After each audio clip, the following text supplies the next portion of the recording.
School Improvement Committee meeting on Wednesday, February 5th, 2025, etc. So we're taking kids out. Roll call. The committee is here minus Mr. Euclidito, and Marissa, you will take note of everyone else who is here, please. Thank you. Looking to approve the agenda. Will someone make that motion? So moved. Second? I look at you. I don't know why you do either. All those in favor? You do some strange things.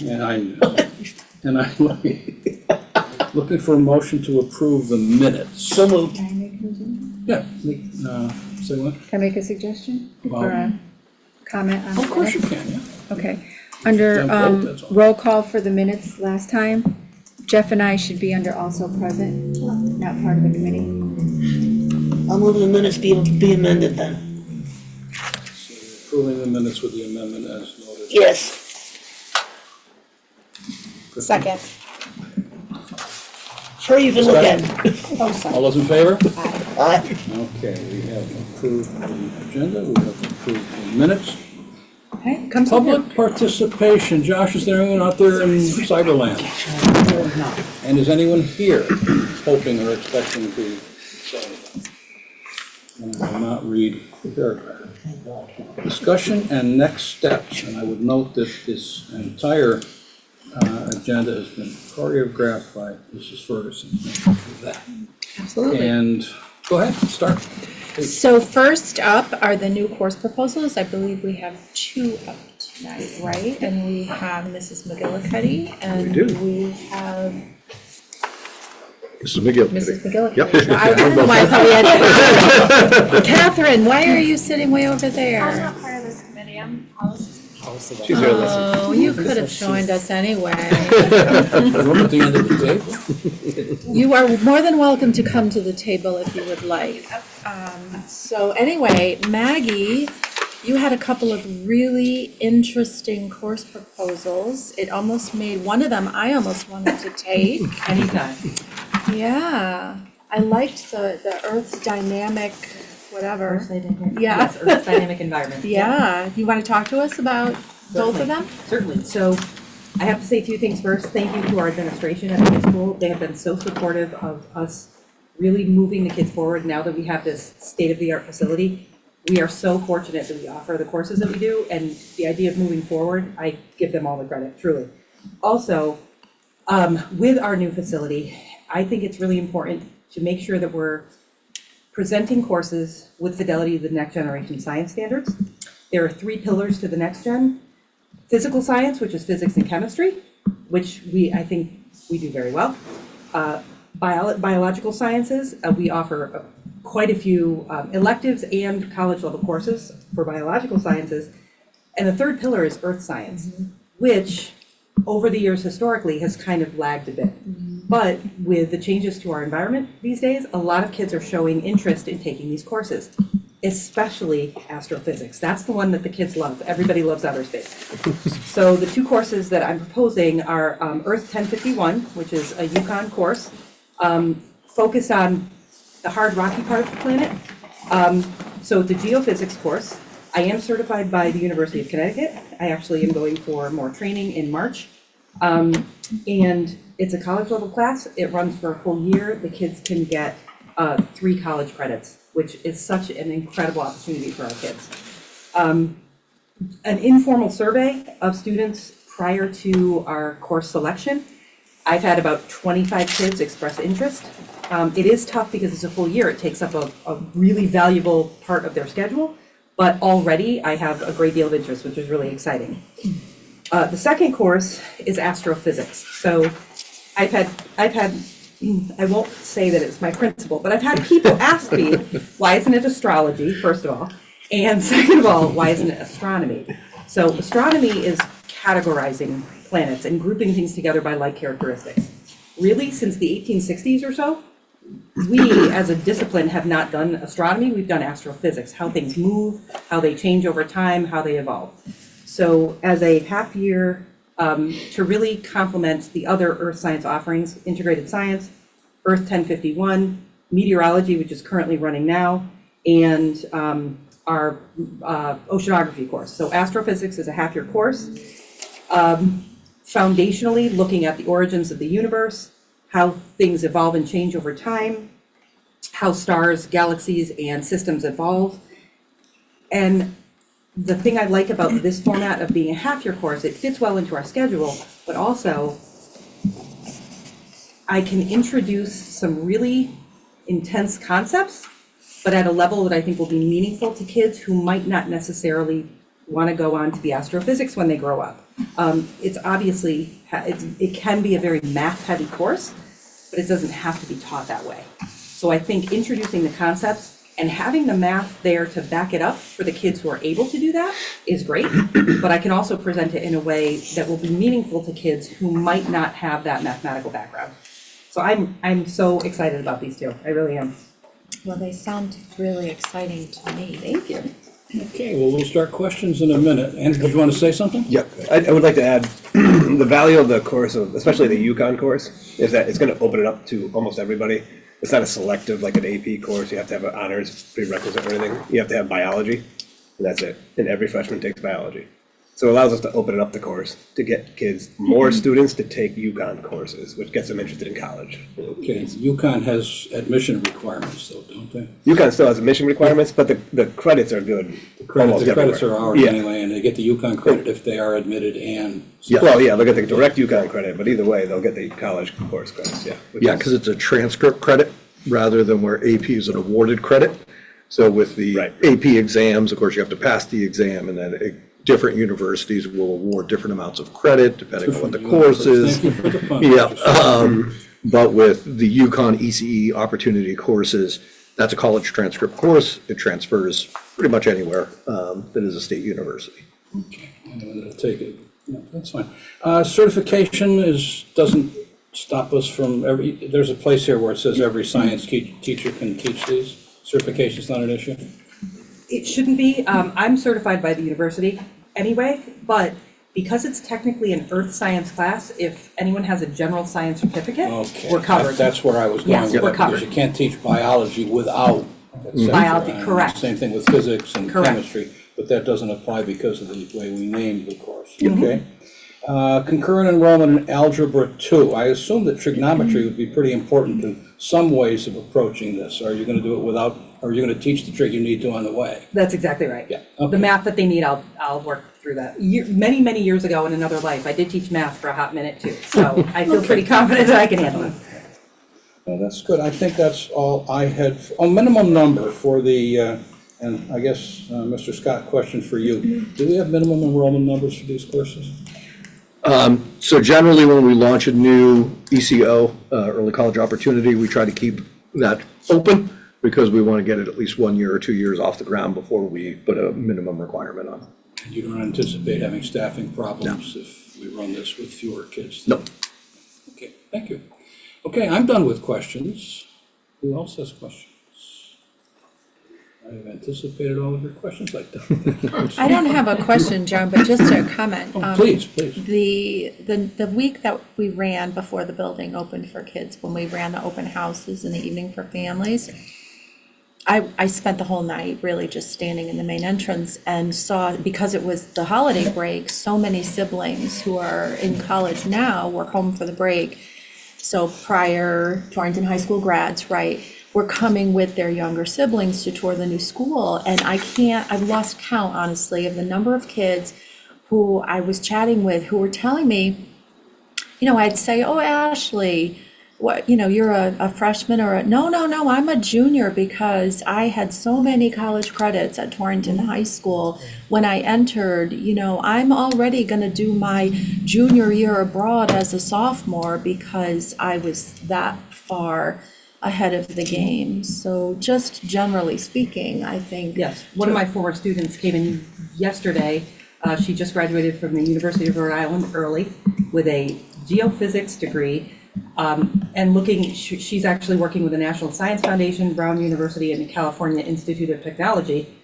And she's back and she said, these are the labs I'm used to working in. I mean, it is incredible what we have. So, Yeah. yeah. Good. And she graduated early and Saved a lot of money. Oregon. Right, save time and save money, right? Yes, it's just, and that's the only reason, and I know that that's yesterday's news, but I think it bears repeating because, you know, it's a blessing in so many ways, They're right? also the mark of a good school, offering demanding courses. Absolutely. Let's see. Other questions? We'll move on then, but thank you very much. I'm looking for a motion to approve in the sense of passing this on to the whole board. So moved. Second. Any discussion? All those in favor? We move this to the board. Pardon me, I was thinking out to go do double duty at the Y. If you need to leave at any point, feel free to do so. Thank you, Maggie, very My much. pleasure. Thank you. I'm signing you up for the course soon. I'm coming. You as well, thank you, Bill. All right, take care, everyone. Good night. I want to come the day that you teach how all the planets align and we sing the Age of Aquarius and all that, right? You can go outside tonight. Sorry? I'll go Mrs. Mercury if you go outside One tonight. question I have, one question I have, can I audit the course? Absolutely. Okay, then we'll move on. Mrs. Ferguson, want to introduce this next topic? The next topic, I believe, is, Self-evaluation, oh, that's right, I'm sorry, that That's one's mine. your Here, I'm giving you topic. the credit for all the, we got the self-evaluation documents passed out at the board meeting, and they are scheduled to be discussed at the board retreat on the 18th. In fact, they will be a major part of that particular discussion. And I would advise or ask, request anyone who has any questions about that to please just get in touch with me, and I'll be glad to explain anything or provide any other information I can. Okay, and now we move on. all right, the 18th of February is a big day because it is also a big day-long professional learning for all of our teachers. And then our board members, it sounds like, are going to have an evening of board professional learning, right? You could call it that. Okay. Let's hope it deserves that. That's what I'm gonna call it. Okay. Next up is, Mr. Kisco had asked, it's been several months since we gathered as this committee, but had asked for an update on NEASC, and I believe that the high school team has been good enough to put something together. And it is one of the calls of this committee. It actually appears in the description of this committee's duties that we Yeah. participate in the NEASC Well, what I meant was we had hoped to do it, in, in Few months. October. yeah, A few months back. yeah. So, better late than never. Yeah. So we have a presentation that we're going to run through with you. We'll kind of break down a little bit of what NEASC is and why it matters, and then some updates about our visitation and the steps moving forward. All right, so the what and why NEASC is the New England Association of Schools and Colleges. Why it matters to gain accreditation is that it demonstrates that a high school meets rigorous academic standards. And the benefits are one, continuous improvement, being able to have a culture that really supports continuous growth. And also to help our students gain access to recognized and respected educational credentials. So just a review of the 2019 visit that we had. It was, we actually had that planned initially for 2017, if you remember, and then it was paused and put off until 2019. A lot of the data that was used for that was actually collected in 2016 for the 2019 visit. So we're really looking forward to one that has data that's accurate, up to date. We're still alive. Yeah, exactly. So the idea, back then we had 11 standards. It was a 5-day visit.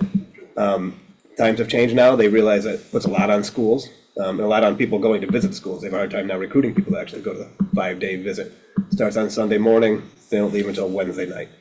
It's a lot of writing. You're there for almost 11 hours a day, honestly. It's just writing and reporting and visiting. It's an excellent professional development for staff to go, an opportunity to do, but it does take a lot of work for the school to prep, and it takes a lot of time away from other items in the school, so they've condensed it now down to 5 standards. We'll kind of talk about that along the way. So from that 2019 visit, NEAS gave us 37 general recommendations in order to ensure that we're helping students grow and develop. Some of that recommendation includes review and revise core values, beliefs, as well as learning expectations to ensure alignment. Curriculum is written in a common format to ensure that there's a great workflow and that there's an alignment for teachers as well as students. And to, at that time, align with 21st century learning and expectations, which has been replaced with Portrait of a Graduate for us, as well as a clear alignment between written curriculum and what teachers are actually teaching, which helps us ensure consistency with school core values, beliefs, and 21st century learning and expectations. 37 general recommendations. And then Mr. Scott's gonna talk a little bit about it, but I do want to take a second to give a shout out to the teachers as well as the admin team here. A lot of work went into it in last year's visit to ensure that we kind of did a lot of work to make sure that they waived some of our recommendations. So there were some concerns due to some inconsistency in the reports from the first 3 years after the 2019 visit. Those were brought to our attention after some discussion with NEAS. They decided to send out a special visitation team. The visitation team came earlier in the year. They met with myself, Amanda Torres, Matt Grenfell, who's the head of our math department, and Mary DeMarchi, who's the head of our English department. We reviewed all of the work, put together a presentation for them. I don't think I'm overstating it to say that they were extremely impressed with what we had actually done during the 5 years since their visit. And they went ahead and waived all 37 recommendations and gave us a full accreditation all the way through the next decennial visit. So it was a very nice visitation. We were very Anyone who pleased hasn't with been through the this end. process doesn't have any idea what it means when Mr. Scott says that. Yes, they said they didn't want us to even bother going back to look at any of it. Just move ahead. We are cleared all the way to our next decennial visit. And we have no more NEAS recommendations to work on. When is the next visit? Do we know when that is? So, yeah. Someplace in this, it says. Every 10 years, about 2029. Oh, But this okay, is so, okay, postponed. so, I think they said they postponed it for a year. Yeah, it'll be 2030 when they do the actual visit. Yeah, right. The way that it works for those guys who aren't familiar with NEASC, you usually spend a year prior to the visit prepping for the visit. So 2029 is when we're scheduled to begin our work on the next visitation.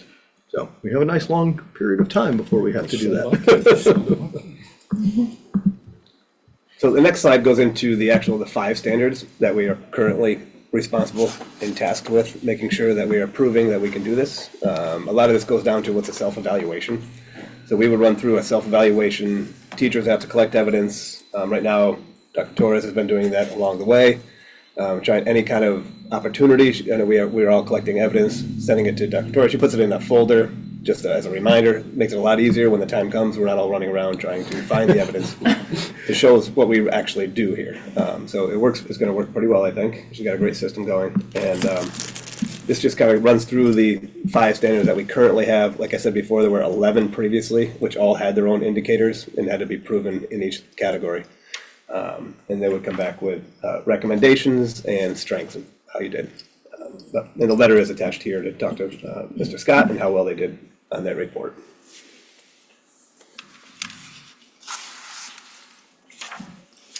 So I think the next couple slides, in each of the 5 new standards that NEASC has, there's foundational elements that are, the things that they thought in each standard would be the most important, that a school takes a look at first. So we just wanted to highlight of those 5 elements, just some of the things that we're currently working on to make sure that we're fulfilling those standards.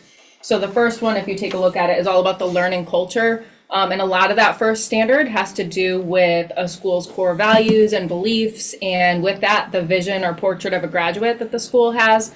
So we've been doing a lot of work around the portrait of a graduate this year and our core beliefs.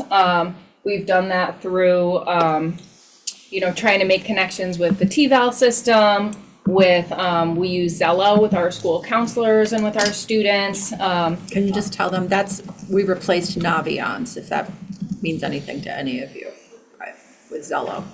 And we've done a lot with our mastery-based diploma assessment and aligning that with our portrait of a graduate competencies. So that's where a lot of that work has.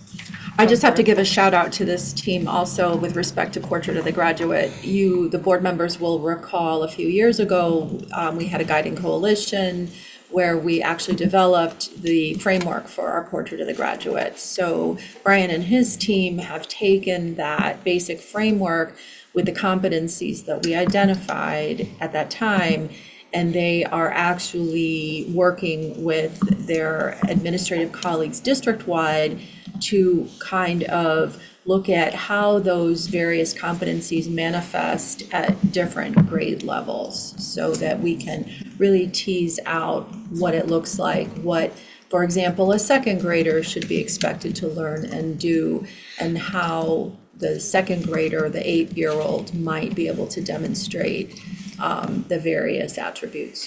So thank you all. The next foundational element is there's a written curriculum in a consistent format for all courses and all departments across the school. That has been worked on, and actually we're doing pretty well with the consistent format. We have a consistent format that everybody will follow if they're working on any kind of curriculum. That was thanks to I think Sue Ferguson and Kathy Sosnowski working with the team across the district. Still very much a work in progress. Always, well, curriculum's always a work in progress. But we are much further along than we've Yeah. been in a long, long time, yeah. The next one is standard 3. The school has a current school growth improvement plan, which we do. We have a SIP. We work on that as a administration team with administrative teachers that are going for the administrative degree as well, have a lot of input. So we have teachers on the team as well. Just spell out SIP. So they SIP, can- School Improvement Plan. Oh, I thought I said that. The second part of the foundational element here is all career and technical education programs have a program advisory committee and implement a systematic program review process. We do have a Perkins Advisory Committee, which is made up of local community members who either work in the auto trade system, the engineering, construction, business, manufacturing. We have a meeting twice a year. They come in, and part of the Perkins grant, which runs perfectly with NEASC anyway, is that we have to have this committee anyway. And they try to make sure that what we're spending the Perkins money on is something that will be used in the real world. And what we're actually teaching in the curriculum wise is something that they'll want to see out of the students when they graduate to be used in the field.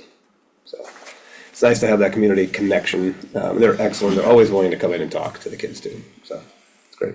Well, and I think, sorry to keep inserting, but I think it's important for everybody to recognize too, that our community partners, our business leaders can help to inform, right, what their needs are and how we can do a better job to prepare our kids. Yeah, that's the idea.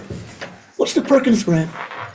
The Perkins Grant is a grant that is specifically for career technical education programs, and it can only be used for teachers that have a career technical education degree in that field. They have to be a certified CTE teacher. Okay.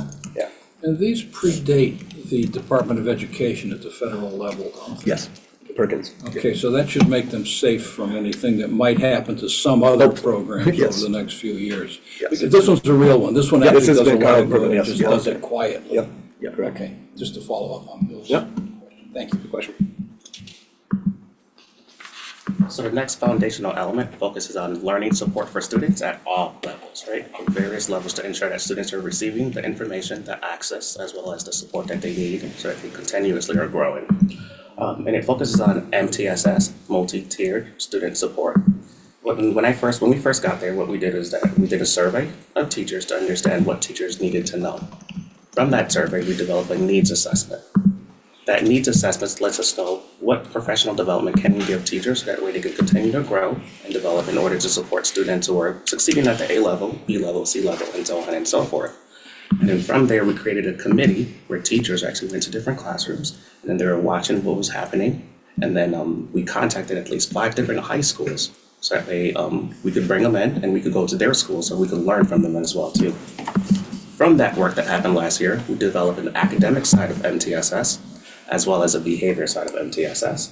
And then we looped in the crisis team into MTSS to ensure if something pops up, we don't have to wait 4, 5, 6 weeks to get to that student.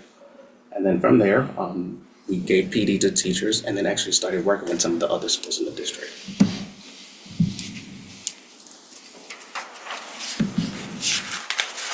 This foundational element focuses on the safety, like the learning environment of the students, both the physical safety in order for students to feel psychologically available to access the learning material. Some of the stuff we did, you can see it down at the bottom, this is probably where we spend most of our time. We're very fortunate, very lucky that we got a brand new school, which kind of solved a lot of those woes. Now, with that stated, we did have to create like new evacuation routes. We had to work with the police chief. We had to work with the fire chief. I'm friends with a lot of people in town now. And I do have to give a shout out to Sue Ferguson, Brian Scott, as well as Dean Bergola for helping me when I needed certain maps to ensure that our students get the learning that they need. Now, when we look at all of these foundational elements together, what's really interesting is that we get to see how they interact, intersect, as well as interplay in the long run to continuously support student learning. So the only thing I'd like to point out, to sort of summarize everything, is we did all this in the old building. So just imagine how easy this would have been now. No, it was great going through the process. NEASC had some legitimate concerns because of some things that have been reported in those first 3 years and some of the issues that had happened. But to have all of our recommendations waived and be fully accredited is a complete testimony to our staff. We have an unbelievable staff at the high school, and they work unbelievably hard to get these things done. So without their cooperation, their support, and their work, we could not nearly have accomplished a fraction of this work. There's better stability at the high school now than there was, and it's not necessarily that people have been there forever, because that's not true, but it's just stability. It's the word I'm going to use again. And before I open it to questions, I just want to say thank you for the presentation. It's a pleasure to have the high school present, as you did on Pathways a couple of years ago, and see so many people who actually want to be here. It doesn't give that short straw of parents at all, and we do appreciate that. But questions, this is pretty important. Questions. Yeah, Christie, you have a question. No, I'm interested in the MTSS. So can you elaborate on that program just a little bit more? Certainly. So MTSS, multi-tier student support, what it does is that we look at reading as well as writing, and then we identify student deficits. On top of having identified student deficits, we can look at STAR data, we can look at grade data, we can look at school counselor data, and then we triangulate the data to see what do students actually need and how do we support them. From there, we leverage our resources where students can go to the Academic Resource Center, students can go to Extended School Day, or we could put students in our math or English classes to help them catch up with certain skills that they're lacking in. On top of that, every quarter, our school counselors are pulling students down just to check in on them, so that way students who are doing well, we want to make sure that we're touching base with them, and then if we need to do like a parent meeting or do a nice little shout out, we do that. Okay, and would you say that program has been helpful and maybe the majority of the kids in that program are maybe like that mid-level? Yes, and you know why in particular? Because if we didn't have that program at first, sometimes we would just miss those students because we would focus a lot on students who were simply who are failing, or sometimes we wouldn't focus on students who are exceeding exceptionally well. With this program now, we get a chance to interact with students at all levels, and sometimes just a FaceTime of calling the student down and the counselor's talking to them does wonders for students. I love this. Thank you. I really do. I love this. I wish it was happening at every grade level. Thank you. And so It's build honestly off of, supposed to happen at every grade level. I think, let me just rephrase, it does happen at every grade level, but I think it happens in a different way at every grade level. So the high school has made this one of their primary, areas of focus. Right. And really, I think, found a sweet spot with it right now. So, yes. I have to say thank you to Brian, because I would not stop asking him questions. I'm like, can I go talk to this high school? Can I go visit this high school? And when Brian sees coming, he says, "What high school do you want to go to?" So it's been great. and to build off of what Kenny was saying and to give Kenny so much due credit, we don't just do it with academics, we do it with behavioral supports as well. So those students who certainly aren't coming here for other meetings that we have on occasion, but those students who are starting to have some struggles, whether it's chronic absenteeism, whether it's minor referrals, classroom referrals, Those students get sent to the behavioral MTSS, which Kenny and Caitlin Chabot have really been kind of spearheading that work. So it's not just about academics, it's about any aspect of what students might be struggling with at the school. So it's a holistic approach. Yes. Absolutely. I love this. I do too. It's wonderful. You've made my night. Thank you. You're welcome. Well, we frequently do it. Wait till we get to policy. Exactly, but here we get to do real things, good things, kid things. Anyone else? There must, yes, Mr. Pop. I just wanted to also say it's a great idea.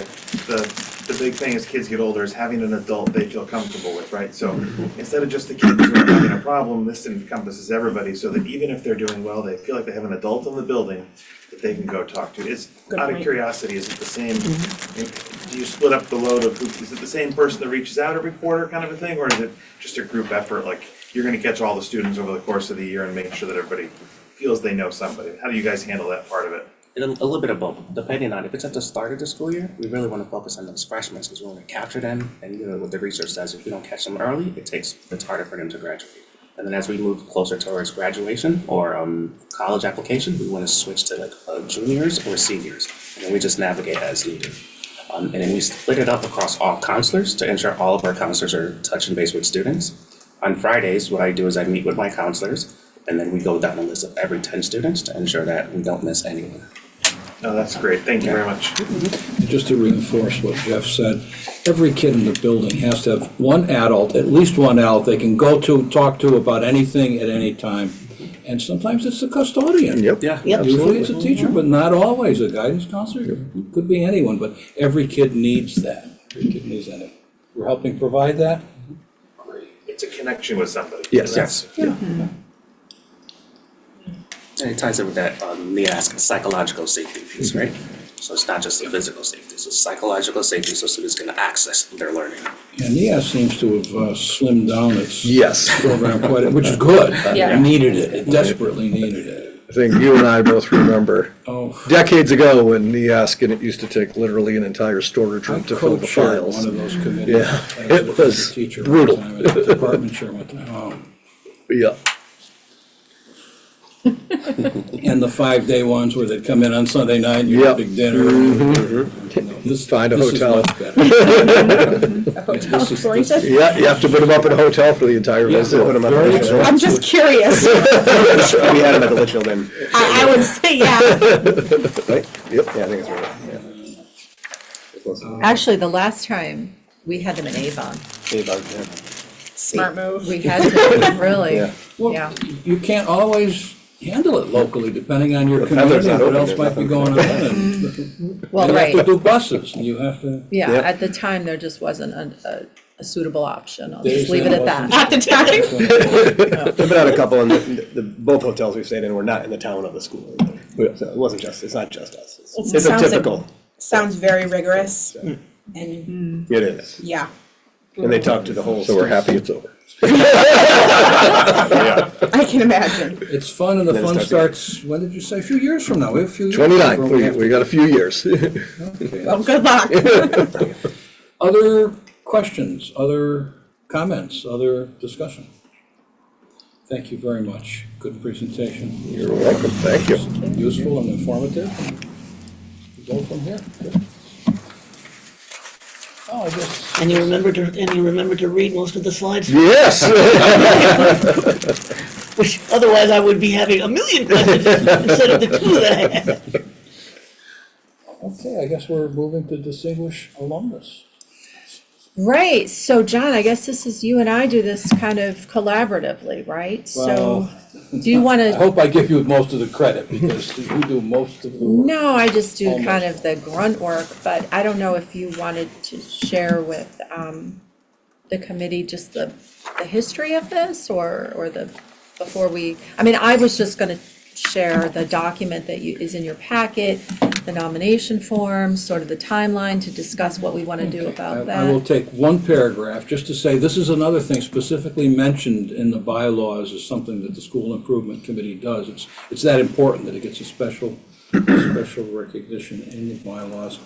And we have been doing this, we took a couple of years off a few years ago for some reason, and then we just made up for it by naming a couple in those years. But this is done in the, is it the academic awards? or It's is it the done on scholarship night? scholarship night, the first Scholarship Thursday night. in June. Right, and the date Yeah. is even listed here, the scholarship night.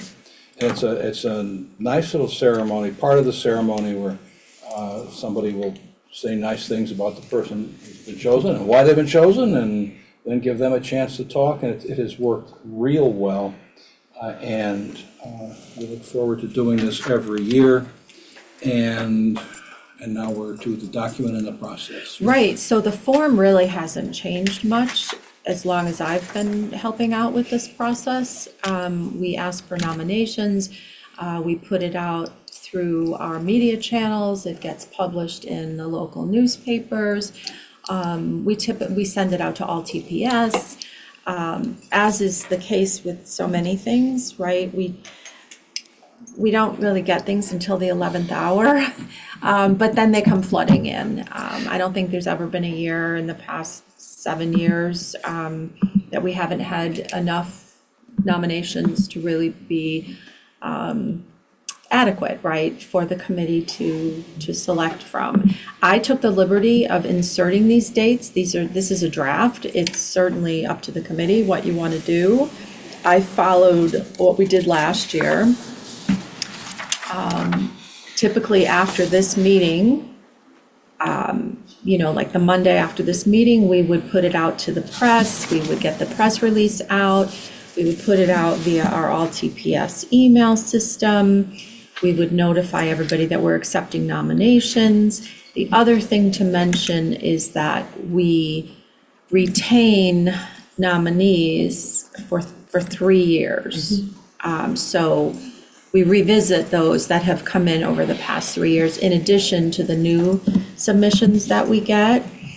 Last year, we asked if everything would be submitted to the superintendent's office by the end of the first week in March, so I just plugged in the date for you to consider. And then again, as John just said, that Thursday night of scholarship night, one of the things that the committee decided on within the last couple of years is that it was going to be a requirement for the successful or the chosen candidate to be present at that evening to address the students. And if any of you were here last year, it was Maria Coutant-Skinner who got up in the gymnasium and really did a beautiful job of talking to the kids. She was amazing. She was amazing. I She mean, really, you could tell the staff, the parents, it was actually a great message for parents and everybody. it was, and I've Yeah. never It seen was- kids flock to the speaker the way they flocked to Yeah, she was her. excellent. Yeah. I think that's a great thing to make them. Yeah, to Yeah, have yeah. them really be there to be able to say, hey, Yeah. I went to this school and, like she did, right? Yeah, so And I don't think we've ever had a bad speech. they're all different. Yeah. And they're all chosen for different reasons, right? For contributions that they make to their community in a different way. Business, medicine, law, science, community service. It's just the whole, what we want, to show kids, you can go any place from here. Up to you. A lot of good candidates last year. Yeah, and a few years ago, during COVID, actually, remember we had Steve Ronkowski, right? Who was the CEO of Quest Laboratories, who developed After COVID, yeah. the COVID vaccine. Yeah. So I mean, it couldn't have been more timely. One of the people who and- was standing next to the president at one of the important conferences. So, yeah, we've had really good luck showing kids that, you go places from Torrington too. Yes, we got some amazing nominees. So we're gonna give people a month. That's up to you. Well, would it be an imposition on your schedule if we let it go until April, because then we could meet, or until maybe the last week of March? We could do And that it. gives us the chance, you and I, the chance to collate and prepare for distribution and give people a heads up enough to make the decision at the April meeting. which would give us enough time to notify. Because that's typically what we do. At the April SIC meeting, The right, first we meeting, ask yeah, the first committee to come a little early Right. and look, and, That's a okay. good point, right? This is done separately from the business part of the meeting, just for confidentiality, and Okay, so it's not too embarrassing. yep, I'm just looking at March. end of March So you is- want to do like March, you want to go right to the bitter end, like March? I think that's pushing it, right? We could go like to the 21st. Let's do that, right, because that'll That gives give, us a, Yeah, I Okay. would think that you'd want a couple weeks in we between. would, you'd want a week to have these in front of you to look at and think about, and then. right, we because could the discuss first, it. the SIC meeting in April is April 2nd, so it's early. Oh, we need to, yeah, mid-March then, which still give people 5 or 6 weeks. So we could, so the 21st is fine, right? 21st. Okay, It's all fine, right. if it's good for you, if it works for you, it's fine for me. If you need to push it back to the 14th, that's fine too. Well, if we give people, if we get it out to the media on Monday, that's what, the 10th, right? The 10th. That gives people 5 weeks. 5 weeks if we go to the 14th. You want to do, If you go to the 21st. and 6, you want to It's give fine, them. that would make your life easier probably. All right, you know what, it's really Mary Graziani's life, so let me tell her, all right? We'll let her decide if she wants it to be the 14th or the 21st. Right, if she can be happy with the 21st, then, because we will get them a week before, no matter what the other dates are, we'll get them a week ahead of time. Oh, you know what, good point, John, because usually what ends up happening is get 'em I out at the bring full them board to you meeting. at the full board meeting. So if we get them on the is the full board meeting on the 26th that month? Probably. Vacation schedules to worry about. April is late this year, so we don't have to worry about that. It is the 26th. Is it the 26th? Yeah. Perfect, thank you, Steve. Okay, so we could go to the 21st, and then that will give us a few days to prepare the packets, and I can bring them to the March board meeting for the SIC members to have a chance to review them prior to April 2nd, okay? Yeah, we'll worry about that later, but for right now, whichever date is better for Yep. Mary. If the earlier is better, that's fine. If not, then we'll have to go to the next Okay. date. All right, and just so that you know, I typically, we do the press release a couple of times. We kind of monitor what the flow of submissions is and send it out to the, the press a few times, and then I send the TPS email out probably 3 or 4 times, nudging people. Local newspaper may change, but I don't think it's gonna change that quickly. And I don't think it'll stop doing things like this, but Okay, they may have different ideas about when they need it ahead of time and things like that. okay. Any other questions, comments? Really? Okay. There. What does the policy committee agenda say? After this meeting, or do we have to? It says immediately following. Not going, okay, so it doesn't make any difference. Gary just got It'd be a little early, not a problem. Topics for future meetings. Now, we're talking about, what do we want to do for future meetings? Well, I think we have the school reports still. We only did We K will to have the school 3. report from the 4th, 5th grade schools. That meeting will be held at Forbes School, and remember, one of the things we said was that we would be, if Dean has any idea about what he might want to do with the building in the eventuality that it finishes, that we go through with the redistricting, and it includes redoing Forbes. We said that Dean might have people wave his arms and give some idea about how the building's gonna be divided. Remember, we want separate facilities for separate functions. You want him to maybe talk about that in March? I said at the board meeting, we might arrange for half an hour before the meeting, just to Oh. walk through, for anyone who's interested in what his initial ideas are. Okay, But we can worry about that. That's a month from now. We can worry about that in a couple of weeks. He might not have any idea. We might not be able to do it at all, but it was something we talked about. Brian, do you think there might be any course proposals coming, or, I don't think we have any more. No. We'll forward all the ones we have. okay, By that time, we'll be pretty well done with scheduling. So. okay. We will have a presentation on a new math resource for the elementary that we'd like to bring forward. Yeah, I was wondering if we were gonna get to that. Okay, so Okay, math program, possible Forbes tour and plans for it. We 4 and also- 5 Yep, we also have works. somebody, actually, she's here. Yep. Catherine is here. She would like to present to the committee on world language and some thoughts that the folks at the high school have. Actually, really, it's district-wide, about some ideas how to strengthen our world language program. So I don't know how much we could squeeze into one meeting, but Catherine, how much time do you think you would need? 10, 15 minutes? You might be able to do it all. Well, the building tour will take place before our regular meeting, probably. 4th and 5th, that's probably good for 20, 25 minutes. Math program will take how long? 10, 15. Just to prepare us for what we're gonna hear more about later, I'm sure.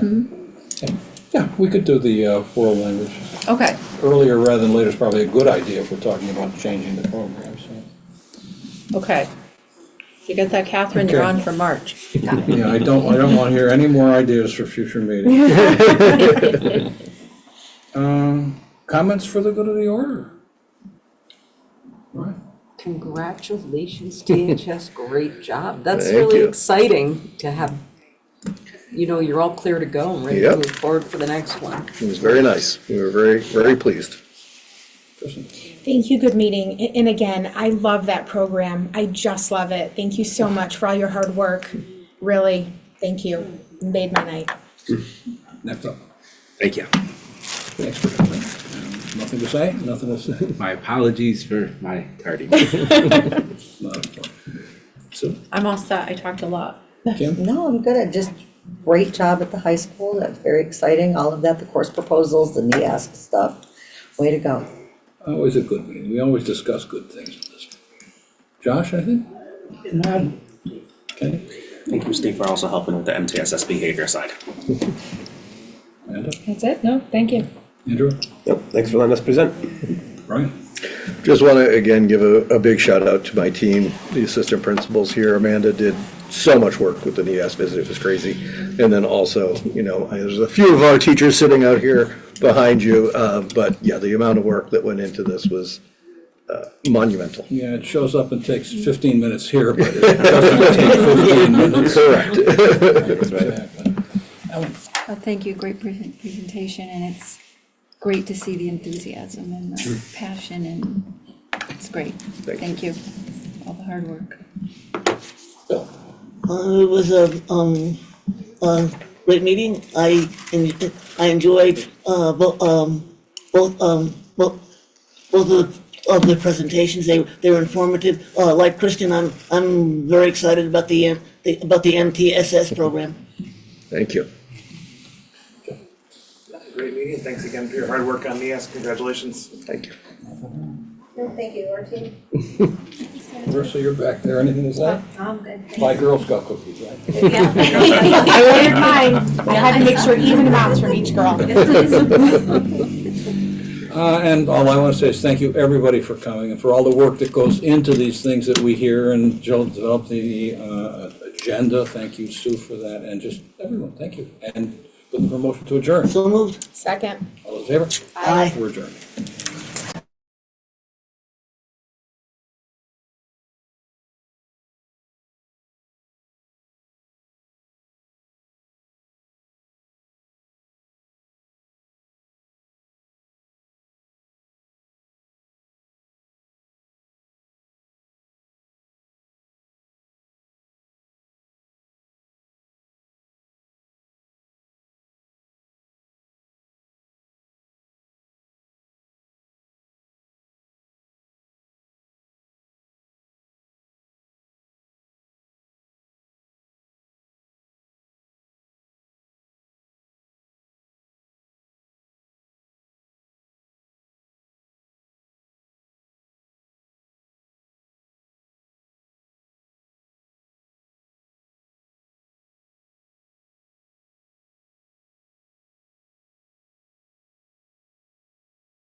He crossed it off. Policy committee, February 5th. Ellen McCracken, and this is Roll call. Ms. Conway, Mr. Kisco, Mr. Knight. Which one of you is the alternate? I know you're not. I'm the alternate on this one. You are on this one. Yeah, okay. Oh, Bill is on. Yeah, I am on school improvement. Ms. Only, Mr. Putnam, and we have Ms. Haas. I use the Ms., I don't use Kathy. Ms. Sterling and Ms. Delagnes. Can I get a motion for the approval of the agenda? So moved. Second. Gary, do you need to amend because we just crossed that out? All right, we need to amend the, I move we amend the agenda. okay. To really not say sexual All harassment. right, discussion next. Correct. Policy 4084, it says staff attendance and sexual harassment. We gotta cross off the sexual harassment in the workplace. That was left over from last time. Okay, but staff attendance is Staff still- attendance stays where it is. Only staff attendance.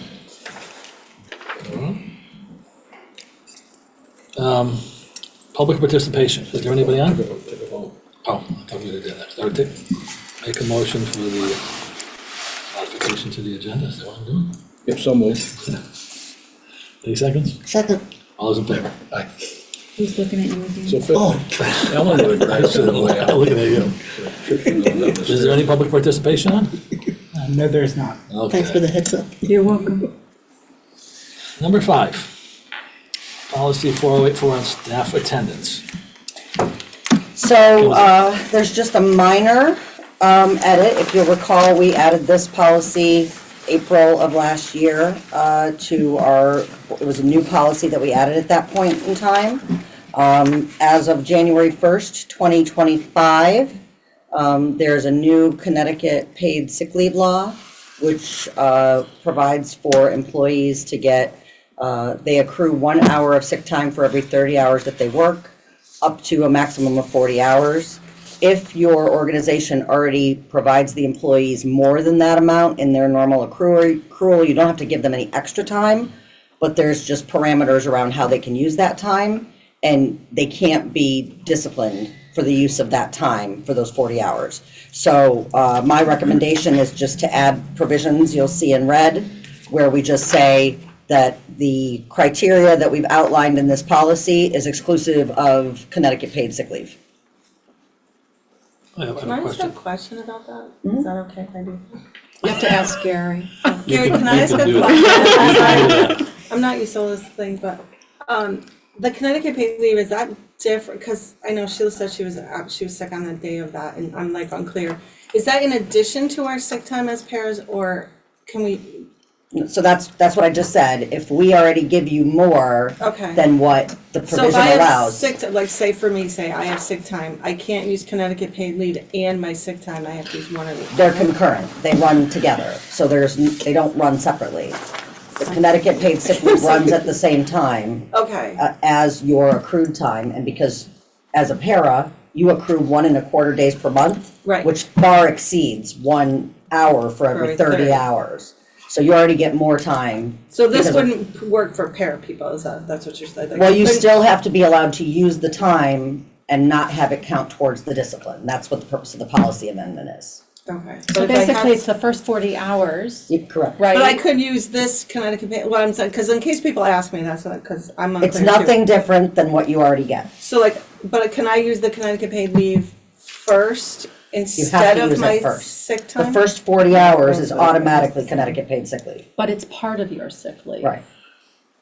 It's not in addition to. Oh, okay, that's what I was asking, because like somebody asked me this question and I'm like, I have no idea. It's not in addition to what you get, because you already get more Because than we that. get more, Go okay, ahead, so it's Jessica. one, basically it's one or the other, in a way, If- because you can't connect them together. Is that But what you're it's the saying? same. It's the The same. first 40 hours that you use Of of sick time. of your sick time that you receive from working here It's Okay. automatically Connecticut is paid sick leave. Connecticut paid sick leave. And really the issue, the biggie is that you can't be disciplined Right. for taking that That, time. those 40 40 hours, hours, gotcha. So we have parameters in this policy that we had outlined that were acceptable attendance guidelines. You know, we said if you had more than 4 absences in a 2-month period, then that was your initial counseling. Well, we have to do that after Connecticut paid sick The leave. 40, okay. Right, so Okay, we that makes can't more include sense. that for discipline. That makes more sense, okay, thank I you. think it's also worth noting that there is Connecticut paid sick leave and Connecticut paid leave for extended absences. There may be some confusion there. Well, we don't qualify for Connecticut paid FMLA because it doesn't apply to municipalities and schools. So then So we there's, don't use that at all. so Yeah. it is just concurrent. It doesn't add anything to anybody. It's just, you can't be. The on only top. people that it did affect were people that otherwise weren't accruing time. So if we had substitutes or people like that, so now they have to be, if they work over 120 days a year, they would accrue the 1 hour for every 30 hours that they work. Got it. Thank you. Carry over. John's got a question. No, which was exactly the intent of the legislature, to provide for people who weren't otherwise covered. Correct. In case of the I'm sorry, go ahead. You No, first. go ahead. Okay. Go. It's more or less for the school to account for those hours. So it's not additional days or anything, it's just they have to be accounted for and make sure that there's no discipline. Right. How many times can you use that? Do you know? But up to 40 hours, so once you use those first 40 hours, then you're done? Does that mean? For the Connecticut paid sick leave, That's and what I'm then saying. you would just be using your normal sick time. If you don't have sick Yeah. time, you just don't get paid if you're Correct. out? Well, if you don't have sick time, you can't use Connecticut paid sick leave either, because it's part of your sick time. Well, that makes sense. Yeah. That part makes Yeah. sense. But then use your 40 hours, and then after those first 40 hours are over, and say you don't, you only have a day or two left of your own sick time or whatever, once you use those two, then if you're still out longer, then you just don't get paid for the extent. Okay, I just in case, people have questions, I wanna make sure I give them the right information. Thanks. Any other questions? No? Okay. Move on to the next one. Dress code. That's why I came back tonight. Kim, there's no reason for you to go over this. I'm assuming everybody read it. We'll just discuss it because there's nothing you can present tonight other than this is the dress code. Correct, I think, There's no red you know, line. This is I know this something is new. something that the committee had asked Right. to come back, so I think what we included for both the student dress code and for the staff dress code is kind of where we left off. Is what we've given you, and then you can start the discussion. Yeah, I mean, tonight, Yeah. we can discuss it. Anybody at the table has any issues with it? It has to go to the board, I mean, this particular piece doesn't have to go to the board, but I think it's best overall if we let the entire board, in my opinion, go through this and discuss it, but we'll get there. I guess the only people voting tonight are you, myself, and Bill anyway, but, I doubt we'll get to that point tonight. yeah. Well, let's see what everybody We says. don't have to vote on this because this is our policy, right? Correct. This is the current policy, so we don't have to do anything. It's with just, it. we're just recommending adding that language to cover Okay. the Connecticut paid sick leave. Yeah. No, I'm talking He's talking about. No, it's Dress the code. student. Oh, the We're dress on- we're on code, dress sorry, code now. sorry, So- sorry. But you need to go back Yeah. and recommend that you send that other one to the full board. Oh, I thought we did that. Okay. I move we pass this on to the board. Pass the, Staff attendance. staff attendance. Staff attendance. Yes. That's why I was confused, we're still Oh, I'm talking about sorry. staff attendance. Thanks for I know, coming. you haven't done All this in favor? We go, we know, you haven't done this in a while. I never get it down. Oh. That's why John is on the right. Let's move on to dress code. Does anybody have any discussions? I've read it, I didn't. Go ahead. Ms. Conlon. As if you weren't expecting this. Under M, spandex garments are only allowed if they are covered by shorts or skirts. I have a few issues with that wording. One, it's a very broad statement. Two, spandex is a material that is commonly found in most clothing. And spandex garments are only allowed if they're covered by shorts or skirts, so yoga pants? What are we talking about here? It's very broad and it's open to interpretation, so I'm trying to understand it. So you're looking at the Shipman one, Kristen? Yes. Okay. Yeah, isn't it- So she's looking at the model policy. right. So maybe what we should just point out for everyone's benefit is that you've got a couple of things here, right? You've got a current dress code, that's very. Board policy. Board policy that's broad. You have the Shipman model policy, And you have language from the handbooks, From the elementary handbooks, and That's then the elementary. language that's in the middle and the high school. middle and the high handbooks. school. And then just to remind this group that a few years ago, we had a very in-depth conversation about all of this, but really We didn't come to. we didn't go anywhere with it, right? Before we continue, because this is my first time at the policy committee meeting, so I am not up to date on how we got to where we are. So what is the purpose of looking at these dress codes right now? For debate and discussion, the goal is to go from what we had before, which was nothing, almost nothing, to a code that addresses everything that came up more or less, that came up in the meeting. There was discussion as to whether or not we agreed or didn't agree on some things, and we put it off for a couple of years, I think, and now we need to finalize it.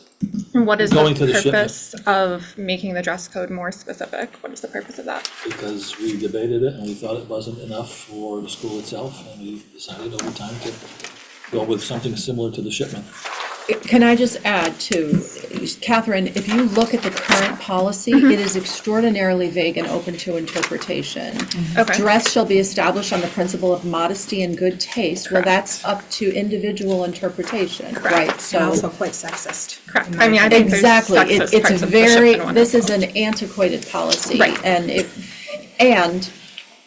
Well, I'm not gonna say what I'm saying. I'll say it. I'll say it as the feminist in the room. It's Yeah, very, I'm a very sexist. But also, the intention a couple of years ago was so that teachers, I think we discussed this, have something to use as a barometer and not have to deal with, well, your policy doesn't say that, your policy doesn't say that, your policy doesn't say that.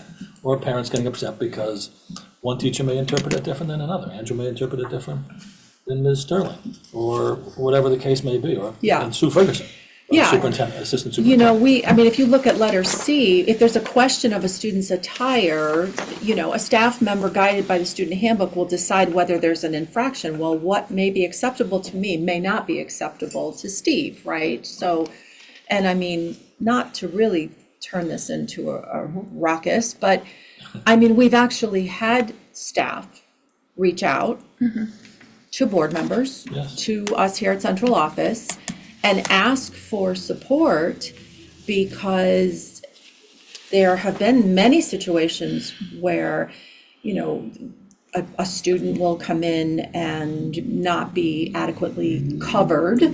And, students are claiming that, that we're being discriminatory or they're being unfairly disciplined for their self-expression. And, sometimes parents will back that up. So I think that's why we're We've had here. instances where assistant principals and others, especially males, made mention to girls sometimes that you address it, the way you're dressing is inappropriate. And some of the responses from the girls or the parents are, well, then don't look at my daughter. Yeah. It's too vague. Which I can understand. Which, well, again, that's the purpose of the policy, and you don't need to have, Right, any misinterpretation. I still think this is, okay, we can continue to look at the shipment one and dissect that. We are going to. I'm sure it's Okay. gonna last a while. I definitely, Is our attorney. yes, I'm definitely on board with clearer language and, more appropriate guidelines and clothing, 100%. I'm gonna be careful with what I say here to a certain extent, but like I said before, what we currently have is clearly geared towards female students. And as a mother of 2 daughters, that's not okay to me. And I think that it needs, there are just some things on here that I'm like, that makes absolutely 0 sense, but then some I completely understand for safety reasons. So I think that this really needs to be looked at very in-depth. Word for word, line by line. Very, Are you talking about the shipment one? yeah. Because that's not actually our policy. I understand that. Yeah, okay. But I just wanted to clarify, because some of the stuff that's written in the handbooks, so like the middle school and the high school handbook in particular, because I know what happened with that, we put a crew together to really talk through those things, to make life easier at the middle school and high school level, to be a little bit more, and I'm not saying it's the NLBL, I just wanted to clarify that piece of it. Yeah. And I would say that if we're gonna look at Shipman, if that's the idea behind it, that, yeah, line by line really kind of makes sense to go through it. Well, with Shipman, I haven't done it so- for a while, but Shipman has been used in most of our policy now to protect us. Right. To avoid lawsuits. But there's also the whole policy issue, discussion was also that, dress code is important in any school, whether it's the state schools, whether it's prep schools, whether it's private schools, whether it's Catholic schools, whether it's high schools. And the board has to, with the help of the superintendents and the teachers, and most of my complaints are from teachers about the dress code, and there's some shaking heads back there. At the high school, I don't know about the middle school, I don't really hear anything about the middle school or the elementary school, it's the high school that I hear about. And I've walked through the high school, and I haven't walked this year, but in the past, it was pretty bad. And I can tell you some, especially male teachers, it's not the sexist thing, and Kristen knows some of the, I think some of the issues with some of the dress that we've had in the past. Sure. And it's not fair to teachers, and it's not appropriate in terms of the intent to allow the children to understand the importance of dress. And I'm not saying that having spandex, I agree there's some issues with that, I think other people are gonna wanna discuss.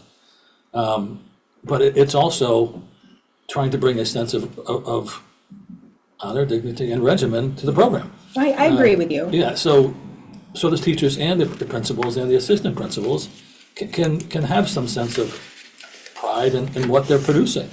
And it probably doesn't apply to 95% of the kids, Another great point. but it does apply to probably 5%.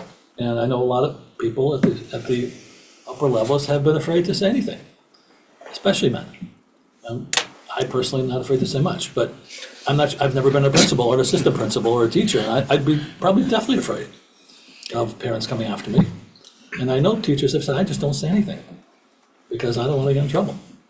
It's not just here, I have plenty of friends that are teachers, and it's New Britain, it's Bristol, my nephew's in Bristol, it's Weathersfield, it's almost every school that hadn't tightened up on their dress code policy. I mean, most schools got away from it, and now they're going back to it.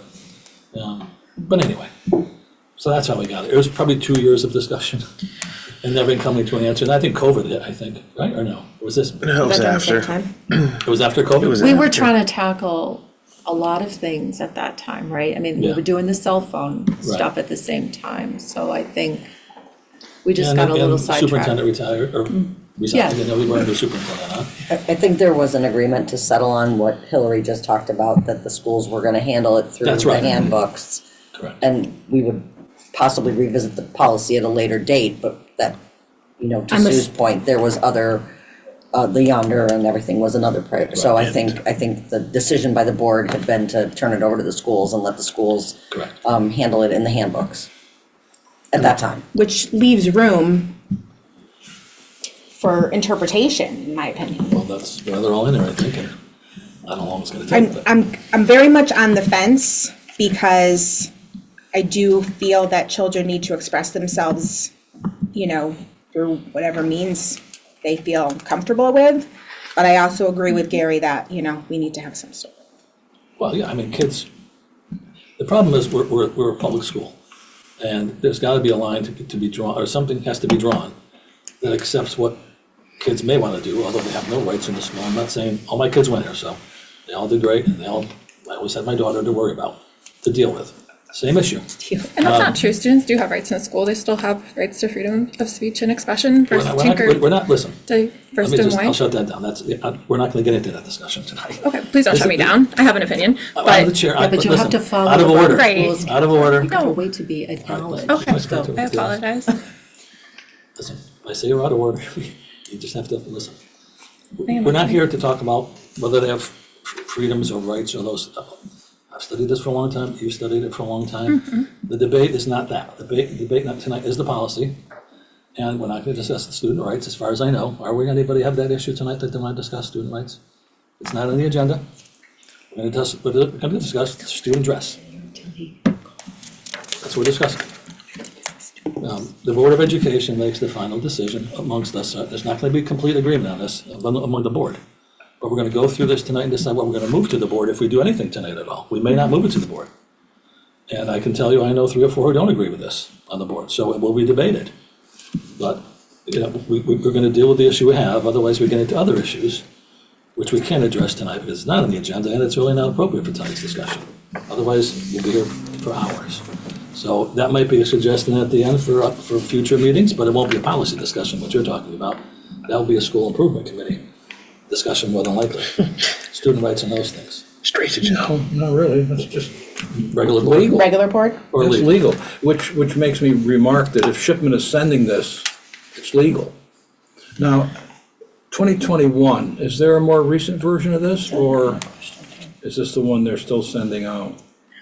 I think that's the last time they've updated it. Okay, because it I just doesn't pulled look like this it this week, recognizes so. the Crown Act Yep. that the state legislature passed a couple of years ago, but maybe it does. Did you explain that? What is that, John? The head covering? And I think that's addressed in B, so I do think, Well, right, and I'm not sure it reflects what the legislature changed to, but maybe it does. Maybe this is, protective hairstyles is there, so yeah, I think protective, that's. but the question in that Crown Act was, can a student, because we're talking about students, have any hairstyle he or she wants without worrying about getting in trouble with administration? And, but, right, this recognizes student rights, otherwise Shipman wouldn't have it out. That's why we go to Shipman, because we didn't do it in the past. Things were never resolved in the past. And it's created conflict, it's created lawsuits, and it's created angst for the teachers and the administrators. And that's a waste of resources and time. But anyway, does anybody have an issue with what's addressed in Shipman that they want to discuss or bring up, or any line item? You have an issue with With M. them. Oh, only M. Anybody else have anything on the policy that they have an issue with? What's Ms. your Billing, thought so, to- what's that? What's your thought to, It needs to be Reword it. removed.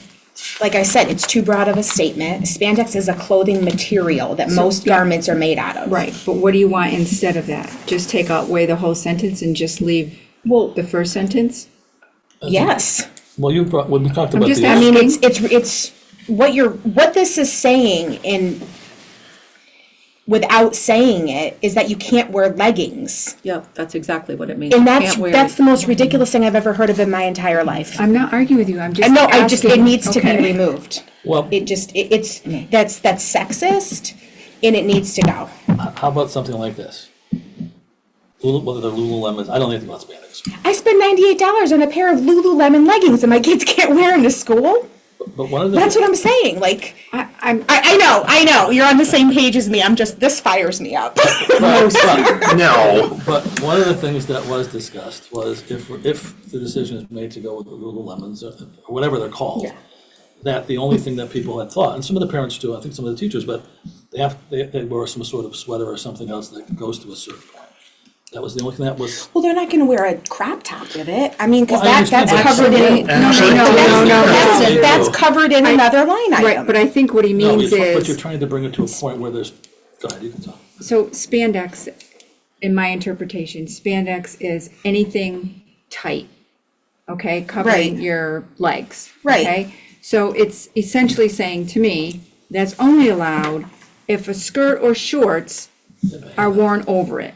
So you expect a 15-year-old girl to put a pair of shorts on over a pair of No, yoga I'm pants? not saying that, I am That's what we're asking. saying that this sentence means to me that any tight garment that's allowed on the legs has to be covered by either shorts or a skirt. No. Sexist. That's all I'm saying. That's all she said. No, it's, I'm not I saying can't it's, believe an attorney put this together. Well, they did. You know where I stand on this, we talked about what a compromise might be. But it's not just about our views on it, it ends up being the determination, and like John brought up, what's legal and what's not legal, of what might be in the compromise, what others have seen as, a compromise to the issue exactly you're bringing up.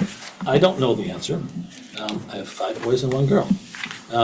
But the whole point of this discussion is exactly what you're talking about. And we're also missing a very important part here, that there are some kids who can't stand the feeling of jeans on them. And they wear leggings because they're comfortable in them. Well, that's why I brought up the issue of having something that covers to a certain point.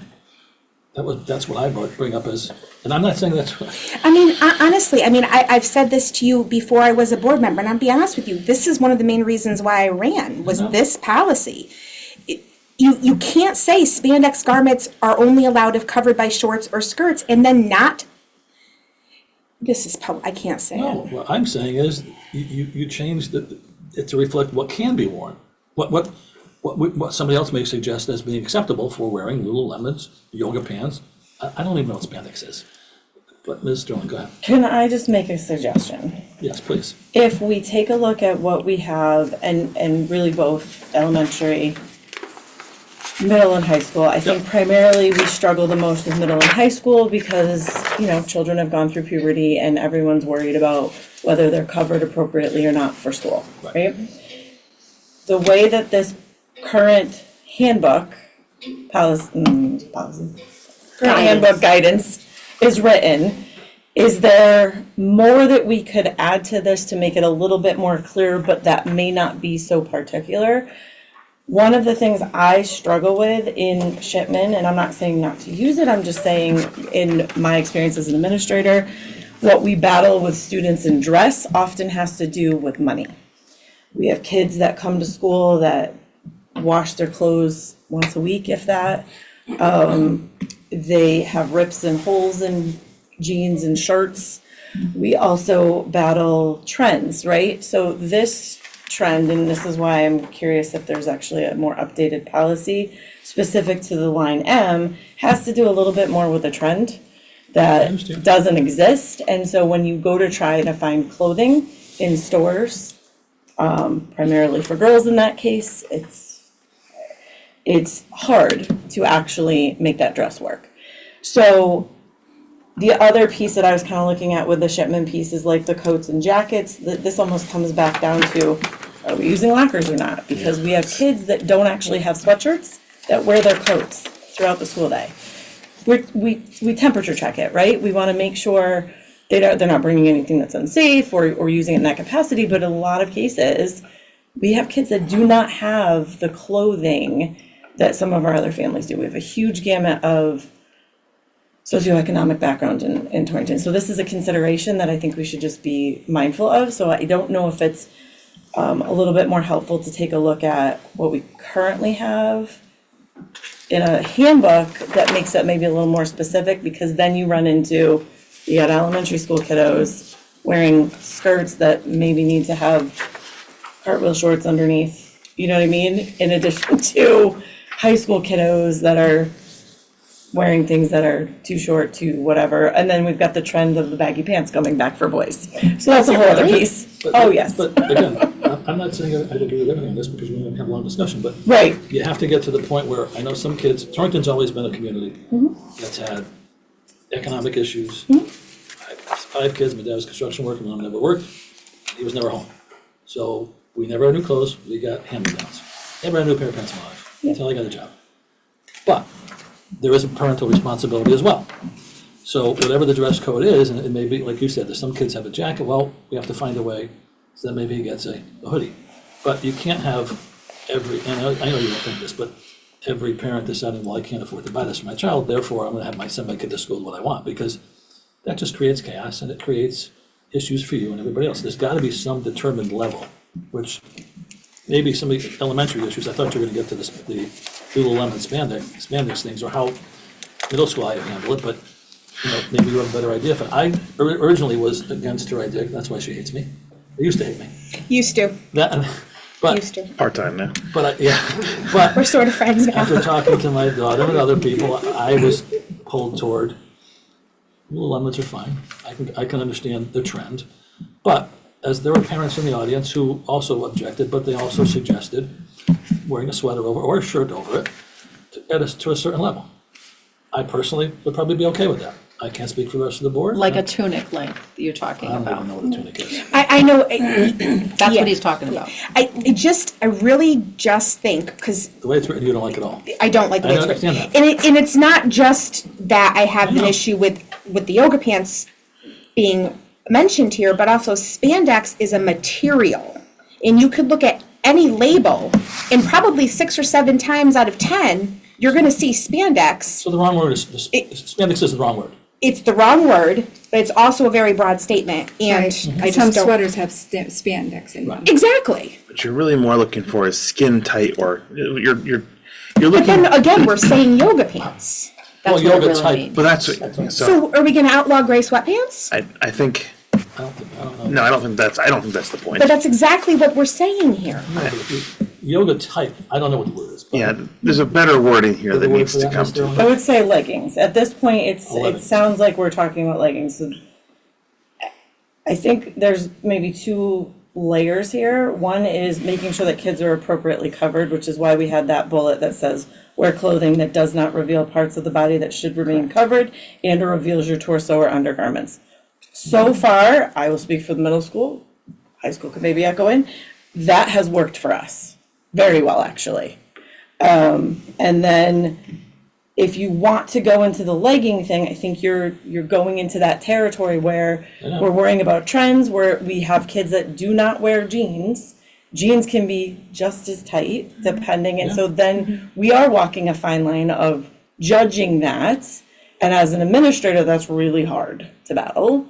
I mean, Well, that's why I'm not questioning the that's- legging things. that I'm piece. suggesting what other people may be concerned about, which is a tunic. But the high school's here. What do you, can I ask them to weigh in?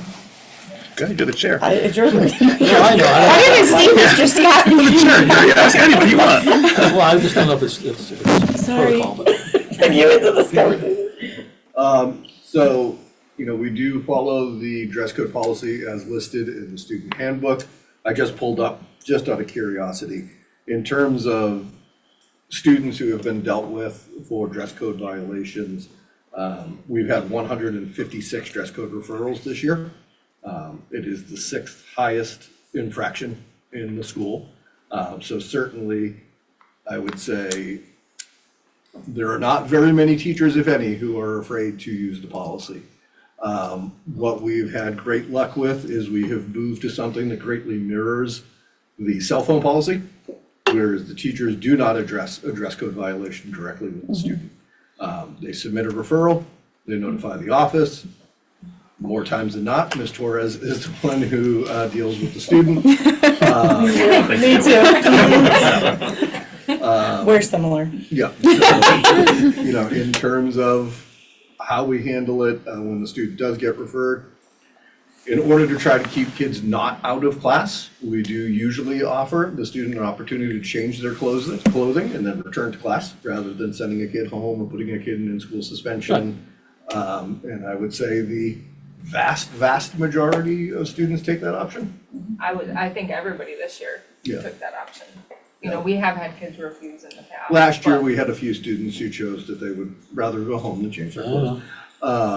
But this year, knock on wood, Yeah, we have the any more? t-shirts that, the superintendent, had offered to us, which has been great, primarily with cleavage and things like that, or like we say, the torso, not covering the torso.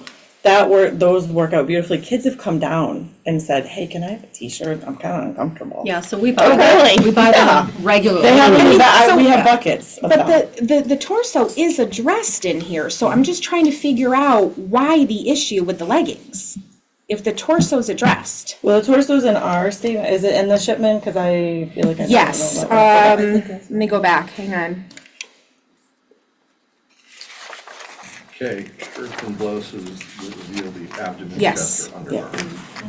So the legging piece, I mean, I have kids that go to Oliver Wolcott, so they're in uniforms. What I will tell you is that they are not allowed to wear leggings during shop days. They have to wear, for safety purposes. In their academic days, they can wear black pants, but they really are not supposed to wear leggings. Now, has my child gone to school in kind of yoga-y looking type of pants? Yes, but body types also start to matter because a lot of times a kid could wear leggings and they can be loose, whereas another child may not because it fits differently. So just another piece So of that. that's a very valid point That's as the point well. of the two, I mean, that gets to the point of some of these additional things that are being more focused on. Right. Like the footwear absolutely makes sense. Most of these make sense, except for that one line item. We're going to address that together. Yes, John. Gary, would it make sense, I mean, there's a couple, having gone through this ahead of time, does the board desire to head in the direction of the Shipman, or to Ms. Sterling's point, are we modifying the existing? Because if we're gonna go down the Shipman, we can take 10 minutes, there's a couple errors and omissions in the first letters here, and you can start to develop I've that. queried everybody else, I don't know what, I didn't talk to you, John, go ahead.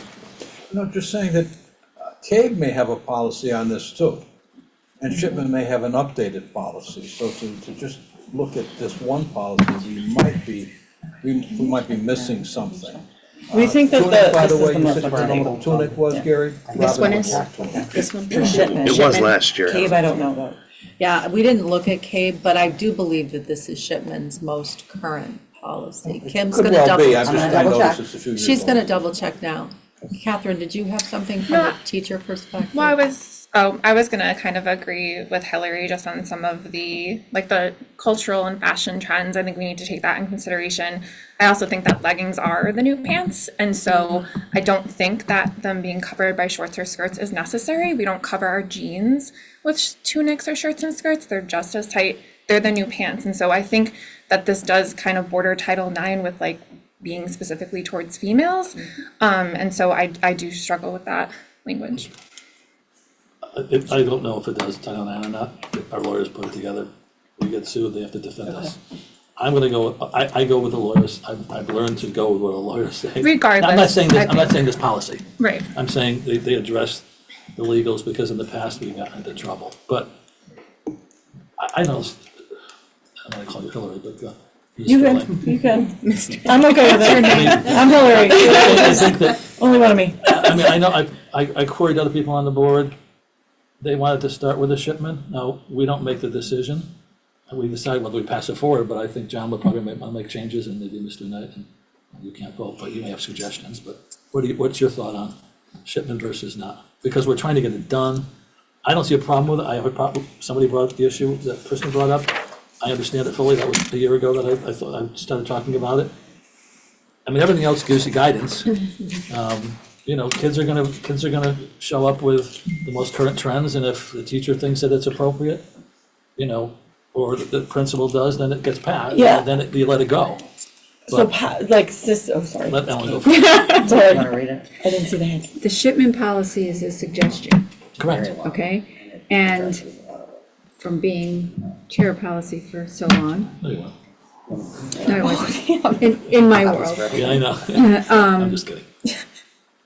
We can adapt it to what works for our district and what's not going to tie the hands of any administrator or anyone in any of the schools. We're not going to, So if we like this, but we don't like that one line, right. we can say we can strike that, everybody's in Well, are we gonna agreement. say, we're gonna say that at the Board of Ed, I think should address that. No, it No? We're it gonna comes do it now? here, we do it here, and then the recommendation goes to the full board. I definitely want to go on record, sorry, Gary, by saying I definitely don't want to tie the hands of our administrators Right. I know, I or don't teachers. They don't deserve, you know, to be dealt a mess or a, you know, a broad policy or whatever. We want to make their jobs easier, 100%.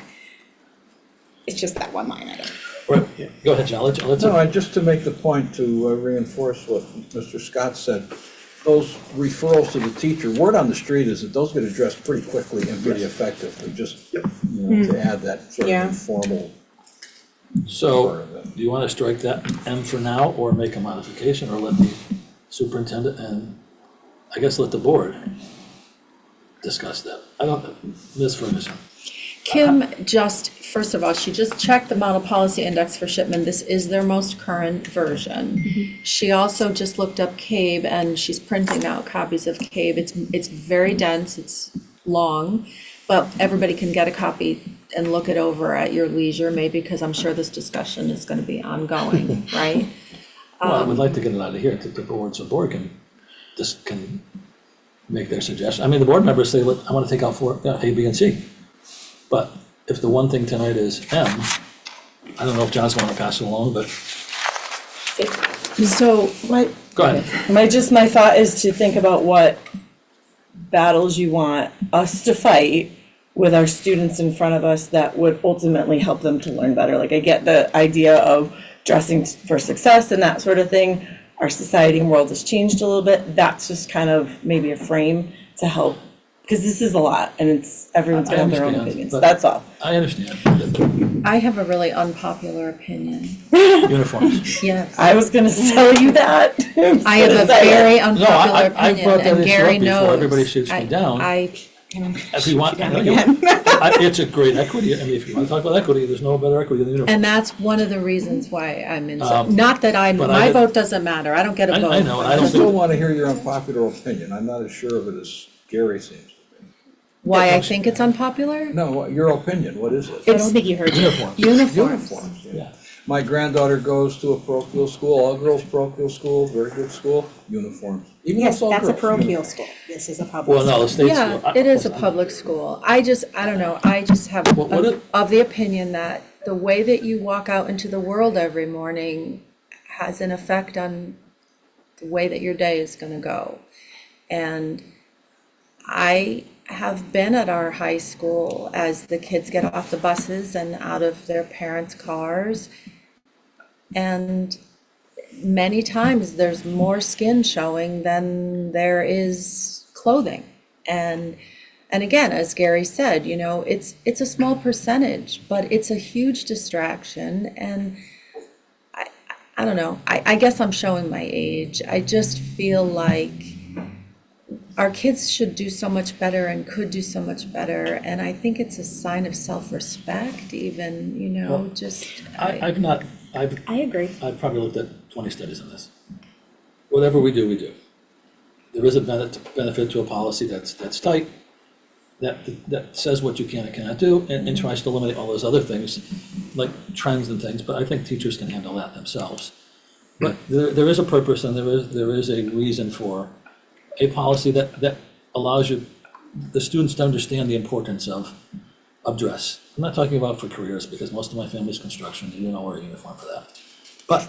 But in general, how you prepare for your day, how you are held responsible for the way you look. And yes, there are families like mine growing up who, you know, just didn't have anything. But, you know, and I say this all the time, parents have to, no matter where the kids come from, the parents have to understand that they have to put a little in. And everybody's got a cell phone, everybody's got, you know, all these other things. If it's like my mother did every year, she saved for those $5 pair of shoes at Railroad Squirrel Sandwich. And Yep. But, you know, it also forces parents to think about things. And I'm not saying all of this, I'm just saying in general, having something that's loose versus tight. It's not, I don't believe it's the teacher's responsibility to have to handle that, just like I didn't handle dealing with phones. The empathy that teachers have is tremendous, but we want them to teach and not to deal with, even if it's 156 times half an hour, that's 75 hours of time. You know, there's also too, and maybe this is just me being pie in the sky, but, you know, I have this wild vision of our students walking, I don't know, around this beautiful new campus in their spiffy uniform, just feeling really proud of, I'm a Torrington Public Schools student and proud of it, you know, I don't know, I don't disagree. But I don't know where the board, I've voiced my opinion, I didn't get much feedback from the board on that. I don't know where Ms. Sterling stands on it, I'm not sure where the other people in the room stand on it, not that they have a vote, She but. disappeared just in the nick of Yeah, time. she's the assistant Coward. principals, you can say what you want and not get in trouble, the assistant principals. They won't hold it against you at this table. What do you folks think over there? High school assistant principals. Regarding the Dress. standards? Gary's trying to stay neutral over there. All of a sudden, yoga pants are safe. Yeah. You're not gonna be neutral. Because you've been shaking your head yes to a lot of things I said. What, again, I'm looking for, He's still shaking his head. He doesn't You don't have to afraid it's agree gonna with be in me, 'cause I the have- paper. I will uphold whatever policy the series Of course you 5,000 will. met before. What'd you get a talking to before you got here? Yes, Alan, go ahead. Okay, so I have a question for you because you do most of the discipline on this, and Hillary, What? Yes? question. And that's not this So- policy? The handbook, No, the policy's right. Yeah. you go by, the guidelines of the handbook, Yep. and that's working. Yep. Why can't the handbook be the policy? Well, that's what Hillary's promoting. And there is a separate one for elementary versus middle. Middle school versus Yeah, high school. Which I do like, You because can still have Hillary's the same right, I mean, there's policy different. that delineate, Well, because we haven't discussed it. Wait, what did Ellen say? My suggestion to use the handbook Yep, as the policy, and it can be the policy for elementary and the policy for, No, we're not, I don't think we're prepared to even go through that tonight. I think, I told them it was coming. although, I mean, the handbook is nowhere near what it should be. Well, I- but it covers everything that needs to be covered. According, yes, you're right, according to what they're saying, I'd yeah. say credence in the shipment You allow stamps? stamp of approval. That's one. Except for where it's, Except for M. except for where it's clearly. But let's, I mean, the voting members are here, and I'm not gonna speak. I can't even for them. vote I on don't know this, what I'm they're just, thinking. can't Unless shut I my don't mouth vote, on you it. can vote. Did you have it? I think Jeff has something. You know what I'm thinking, I always wear a tie. You know what I. You have to understand generational gaps though. And I think that every time I look around the room. here. The times they are changing. Mr. not Knight, for what are the your better. thoughts on this? I've never seen Agreed, a which is why if we go yoga back pants, but to you can imagine basics. them. We're on the-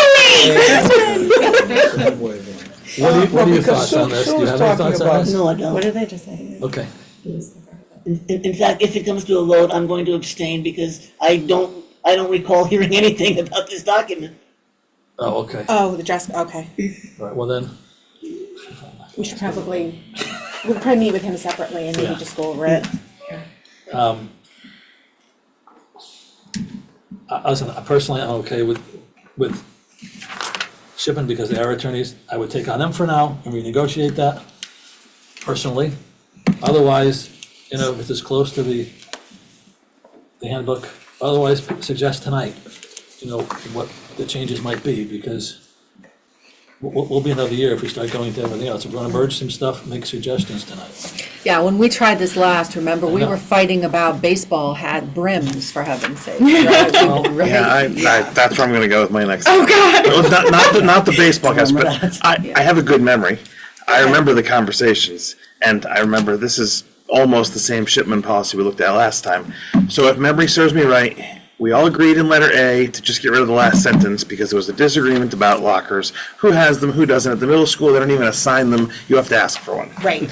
So you can't carry in line item A, outerwear shall not be worn, carried, or kept in the classroom during regular school hours. It can't exist in our current school layout. Is that accurate?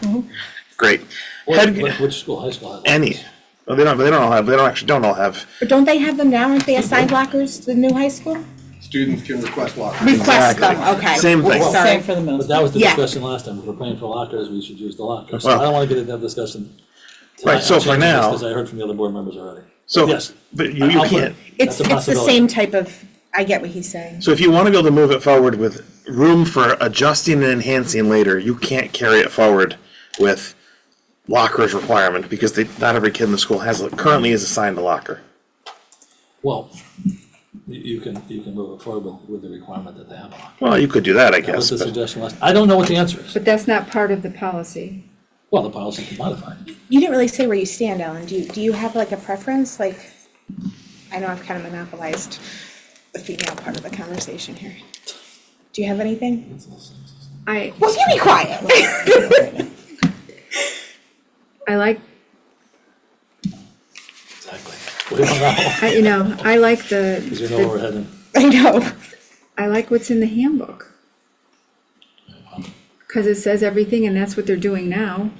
And it works. Well, I'm not gonna Like say. you said, There's like, no mention of leggings in the handbook, so I'm fine with it. Well, Which is, yeah, but that which doesn't address- Shipman covers a lot of that also, but more in length. But what in It's here would you more- take out to match the handbook? That was the question. What would you take out of here so it's more in line with the handbook? My suggestion was to leave what's in the handbook and add if there's something more specific that you wanna put in. But when Right. you start getting very specific like this, it's more battles we have to fight at our level, which you all brought up that didn't want that to Well, happen. What battles would you, sorry, Gary, may I I come from continue going my? from a number of different, worked on them with public schools on some boards in Florida and other places. I mean, and I'm not, again, whatever we decide, we decide. But I've seen how it works in other places, you know, how I am about discipline. I've seen how discipline can work, which we didn't have for a long time.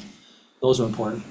I'm really kind of relying on what our administrators think, in my head, more than anything, to avoid, you know, what they have to deal with later. And I don't know where the weight comes down on them, or if it just goes with the principals. But, you know, if there's anything that our administrators think could be added from the handbook to here or from here to the handbook, let me know.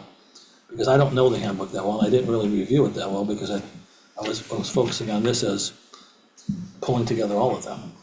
What are your thoughts on starting with the handbook, or sticking with this? Well, the less you say, the more flexibility our administrators have.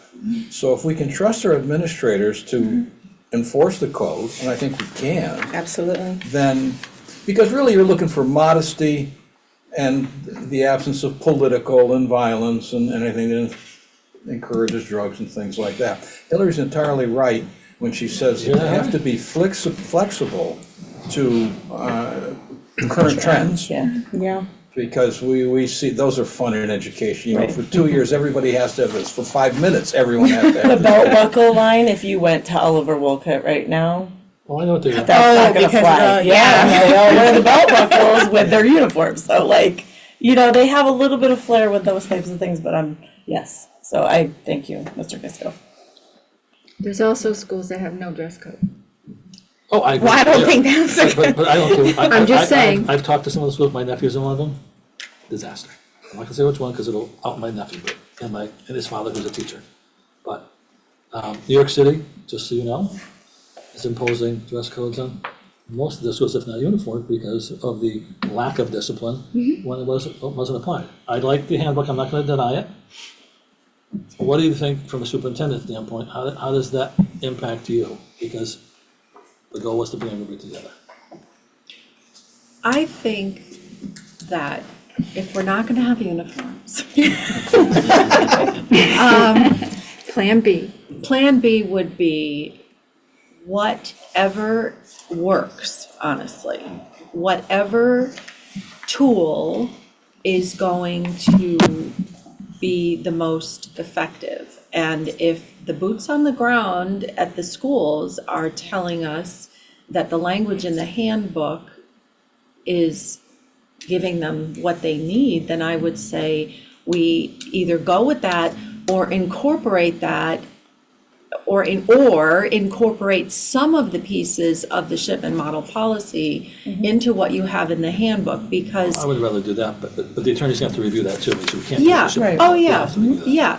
We could, They have to review any. we could I know, pick that's and what I realized. choose, you know, and, I mean, for example, the footwear. And I don't know if that's in your handbook, I don't remember what's there, but, okay, so footwear, especially as the weather warms up, that becomes an issue, right? It's a safety hazard when, especially when kids are flying up and down 4 flights of stairs in this new school. Do we want them to be wearing, I don't know, flip-flops, for example, little, Flip-flops was the you first thing know, that came to mind. plastic flip-flops? Probably not, you know? That's your dirty toes.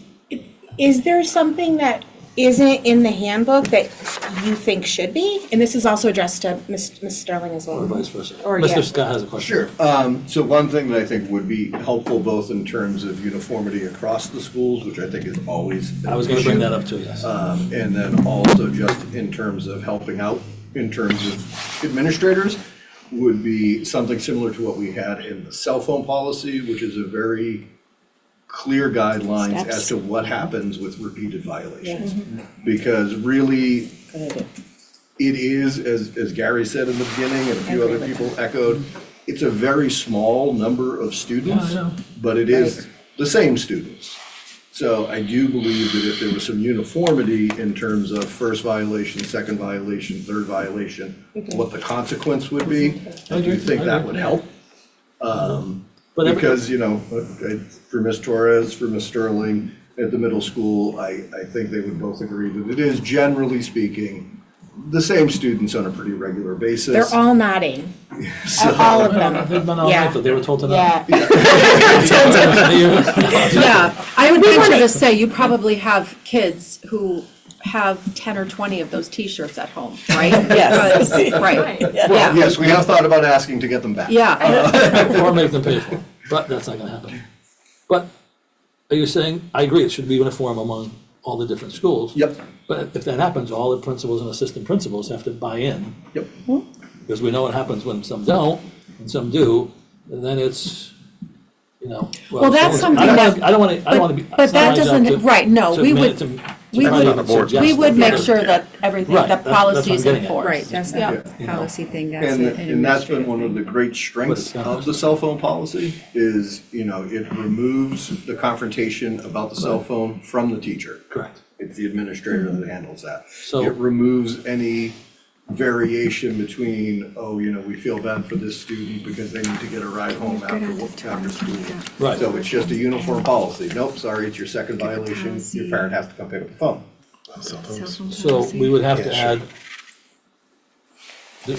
the consequences to the policy? Was that I don't remember exactly on the cell phone policy. I'll pull it up. Yeah, it was like Believe it or not. specific, like first offense. Second, Yeah, third offense, yeah. yep. I don't have a problem with that. Just a little limits. I'm kidding. But, so Jeff can actually, he's looking it up, so I'm pulling it up. we'd have to come back with, Yeah, we'd have to adjust it a little bit because with the cell phone policy, second offenses, we keep the phone until the parent can come get it. Obviously, we're not gonna do that with clothing. no, they took my daughter home all the time. But we could certainly put things in place that make it just very clear, this is a detention, this is an in-school suspension. This is an out-of-school suspension, depending on the number of offenses. Where's the technology policy, right? Or With students, it's 5. 5,000 would be. longest suspension. Of course. Use of privately owned. Some for you guys. Kim, is it 5041 that? Thank you so much. The cell phone policy, is it 5041? Just so you have it in case someone wants to read it to you or. Or is it the general technology policy? I think it's 5041. I think it is It's too. electronic devices. Yeah, that's what I said.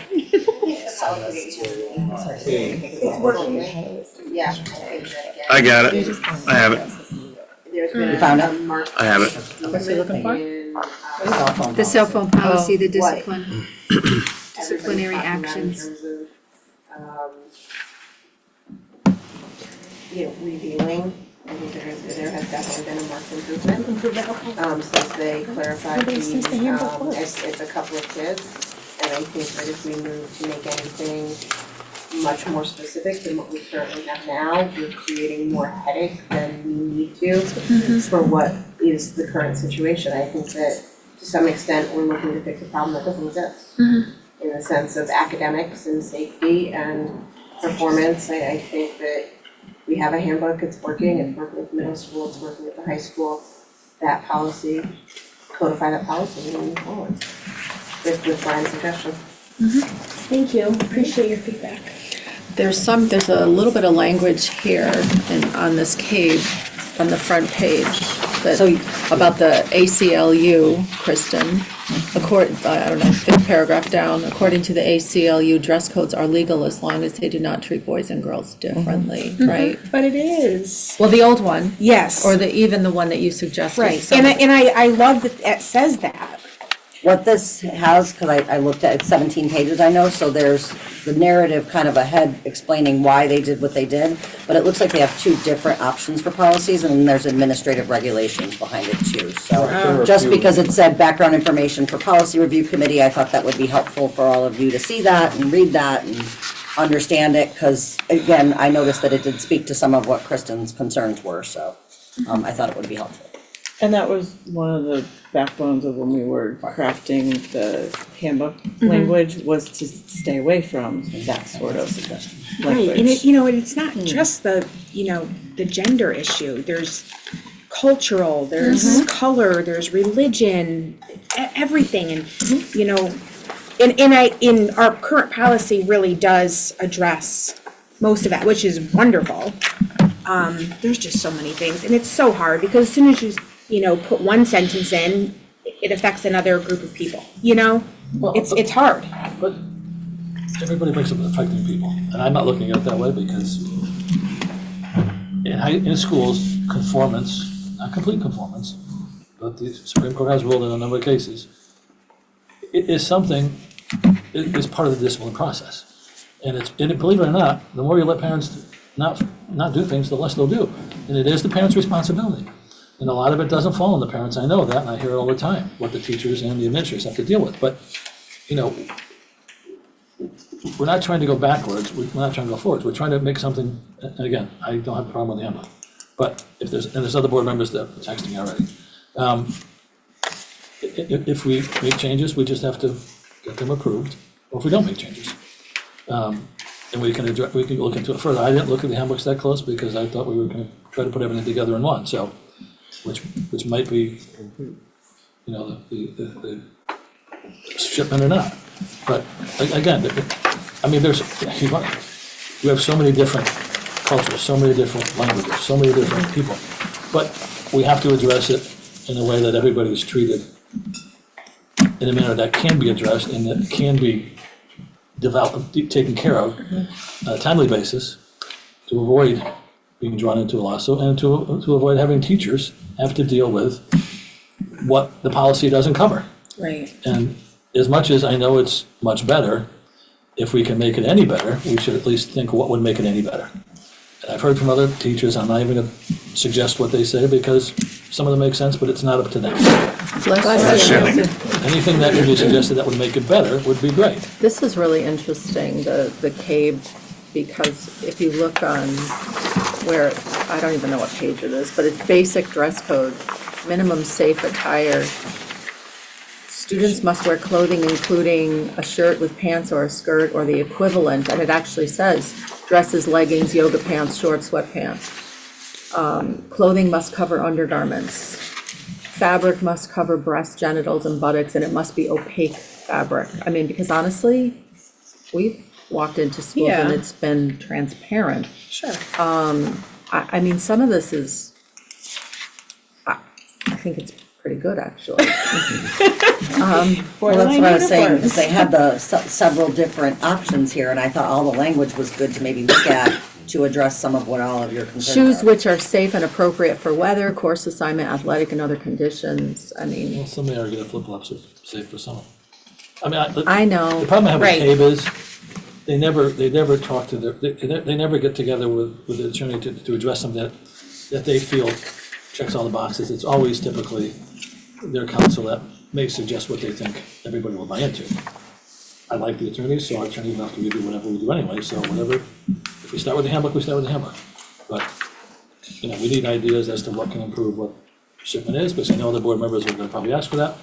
Or just say nothing and go with the handbook and see we could ship the handbook over and the other 4 people may say, you guys didn't do enough, so.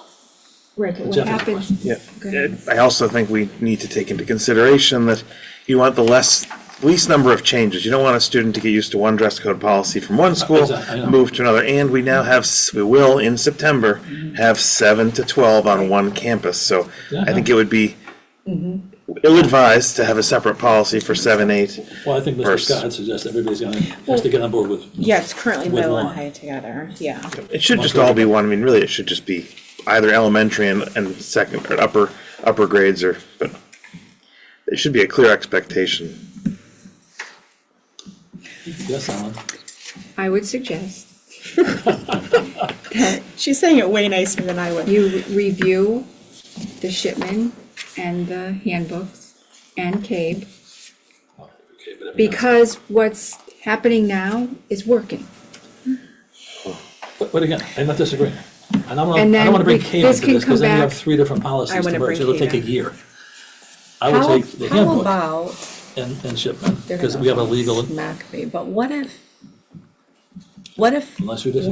we, as a team, went back and took a few days and looked at what's in the handbook and looked at some of the things that are in the shipment policy and crafted or drafted something for your review that With admin? we, that, yeah, Okay. that we thought we could live with, right? That was amenable and feasible, Which also had the consequences. Which I was gonna which say, also taking the has consequences the from the yonder cell phone consequences. kinda, that. Bring it template. back at the I agree, next so I meeting, agree. and then brought it back. Mr. Knight, I think you're right. Do you agree?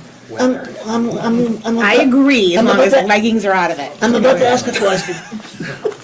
Go ahead. You didn't go on all that. Go ahead, Mr. Knight. If what's in the handbook is working and doesn't seem to be a problem, why are we trying to fix something that's not broken? Well, it's not fixed, that's the problem. It's a separate, it's not part of our policy. Because come May, But you make a valid point, Bill. Well, but also there, what we're asking for in the administrators bill are asking for consequences to be embedded, to be baked into a policy, and right now they're not, Okay, so. that I didn't know. Yeah, so if we could, is that all right with everybody? That makes sense to me. I agree with that, yeah. Needs another assignment, but we could, Fine with that? and when do Then you you, have your buy-in that everybody enforces. Yeah, I agree. Yeah. and do you want to bring it back to like March policy meeting? Is that the proper way to do this? yes, you can do it by March, right? Oh, yeah, Yeah, okay. okay. Well, just so everybody understands, and I know, you know, board members get calls all the time, or we get text message, emails, and I'm at Yep. a gym, there are probably 50 teachers there, and they're constant. But there are a lot of parents too, there are a lot of kids who don't follow, but there are a lot of parents that make their kids follow. And they get upset when they hear, whether it's true or not, when they hear When things about others kids don't. dressing a certain way. And even if it's only 156, I shouldn't say only, it's 156, you know, there are still other parents that say, you got a policy, you know, which we need, now, I agree, we need to have consequences. I wasn't even aware that we didn't have a strict confidence policy, so that may make all the difference in the world. But there are other board members who have made more suggestions as to how to merge them, and that's, you come up with the draft, and then I agree, but I have one vote, John has one vote, I think John kind of pushed this forward, Simpler the so. better, as far as I'm concerned, and I think as far as administrators are concerned too, the simpler, the better, with the consequences. Okay. Yes, John. One last, just for clarification, the 150 instances is in the coldest time of the year through the first half of the year. I asked Mr. Scott if he could give us the data.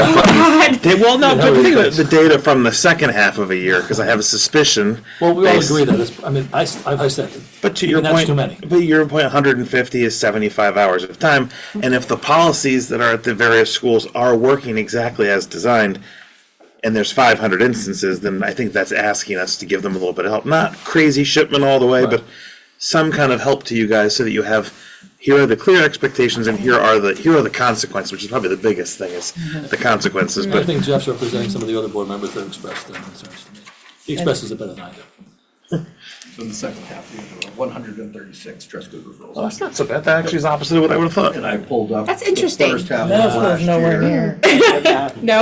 I pulled up the You first can- half of can do it last through year, it was counseling and 155. conversations, really. So it's That's a almost good idea. identical. So it's to where it is right now. call it 300. Yeah. So it's 300 total for the year. Yep. Thereabouts. But how many are repeats? So where the consequences, the clear consequences would then maybe help. 3. That's a little bit harder to get out of. Oh, no, that's okay, just a guess. She's giving you 45 seconds. If you don't get it. So, you want to make a motion to, Kristen, how many were leggings? Yeah, how many were This is leggings? March, based on, I will make a motion, Gary wants a motion, I will make a motion that we revisit this topic in March with the understanding that the central office and the building administrators will have discussed it by then and bring something to us that includes consequences as well as outlines for dress code. We can do that. I'll second it. all in favor? Aye. Got it? Okay. So to answer your question, Yes, please. and quicker than I thought it was, last year, the students who, there were 75 different students who received dress code violations. Okay, So of the nearly 300 dress code violations, that represented 75 students. so clear consequences would certainly be beneficial. Yes, because obviously it is the same students. I It's can about what, honestly 10%? say, I heard a lot 8 more to complaints 10%? last year Yes. than this year. So it's 8 to 10%. You may have tightened up this year. So you heard him in May and June. Yeah, probably. So it's mostly, Lot more last year. repeat offenders. Yes, Yeah. yeah. Vast majority. It's like 1 in 12 kids. Okay. Still a lot, but, all right, well, we've done our motion, it's passed. All right, so, what? Michael's asking if I can pick up M at the high school at 8. You think I'll be able to? I hope so, yeah, we have to review the sample language for dress code policy, for staff. You can leave anything you want. Nothing Yeah, to say. I'm the alternate anyway, I'm just vocal. Staff dress code. So we currently don't have a policy for staff dress code. Right. Again, several years ago, we had a brief conversation about this. Yes. This was like a very rough draft that had been started, but again, this was like 3-4 years ago, like, so it hasn't been looked at since then. So I guess, my question, is, does the board have an appetite for a staff dress code? We said we were bringing both forward for consideration, but I'm looking for guidance from you for how you want us to The board proceed. the board has an appetite. Okay. I don't know that you do, but I can say everybody else does, other than maybe you. I can tell you the reason is, I'll listen to your reasoning. I can tell you, well, I'll let the other people tell you what some people have learned, not the people in this Okay. room. Dozens. At least probably 10 teachers who complain all the time to me about dress, and they'll describe some of the dress, and it's the minority, but we don't have a policy. Okay. Whether it's slippers to school, whether it's flip-flops, whether it's inappropriate attire from the waist up, there's no and I don't know what's inappropriate, but I know the schools that pride themselves in looking professional. John always wears a tie, but it's a different generation. I used to wear ties and I don't. But there has to be something. I mean, this isn't, even in the 70s when I went to school, teachers, and again, I know the people in this room always dressed appropriately, but there are some that just don't. And I don't know there's consequences for them because there are no reasons to consequence them because there's no policy. But, there has to be fairness throughout the school with those teachers who are conscientious, and again, teachers are professionals, conscientious enough to dress in a manner that gives the students something to look at and understand the importance, and also satisfy the needs and the desires of the community. And it's not just teachers, it's parents who complain, and it's other board members. Other board members in public can state their views when we get there, if we decide to do it or not, but I know this has been requested for a long time. And it does need to be addressed, in my opinion. What do you think, Jen? You were a teacher and a principal, so. Well, I'd refer this to the administrators too and ask if there are problems with staff attire. Is that something you just don't get into on principle or what? At the high school, I don't think we've really ever had one that's been brought to our attention as being someone who's not dressed appropriately. I don't know at the middle school or the elementary schools. I'd have to refer to Sue on that. Yeah, I don't know if there really has been. We had one former staff. Yeah, that's so. Yeah, I don't know. I see Sue's face. I'm gonna That's say why- honestly Has it that. been a problem, any friction between you and any staff member or between? We had your one former staff member who, there was some concerns with how he dressed, and we worked with him through the teachers' union, and we don't have that problem anymore. And that's the problem we're trying to avoid. In other words, I was shocked when we didn't have this. I mean, I've been involved in a lot of school programs, excellent schools, and it's expected that, teachers, even in New York City, where I lived in the Bronx, dress a certain way. And I go there all the time, and I have a nephew who teaches in one of them, and it's not my choice, it's not my decision. I think if teachers want to represent themselves as being professionals, I'll be perfectly honest, that they have to dress professionally. Otherwise, they lose respect.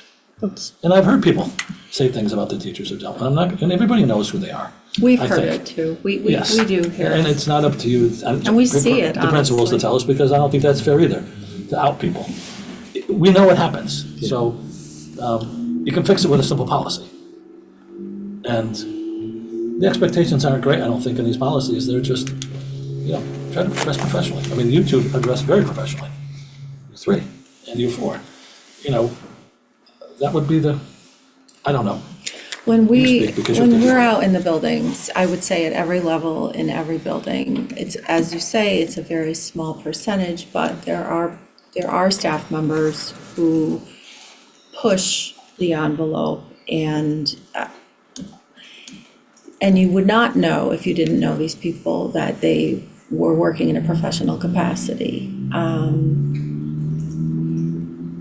So, and actually, when we started this conversation a few years ago, when we talked first, probably 5, 6, 7 years ago, about developing a staff dress code, we got into the whole notion of what is business casual, right? And trying to, with representation from the TEA, trying to define business casual. And then that became a real kind of beast to wrestle with, because everybody had a different definition of that term.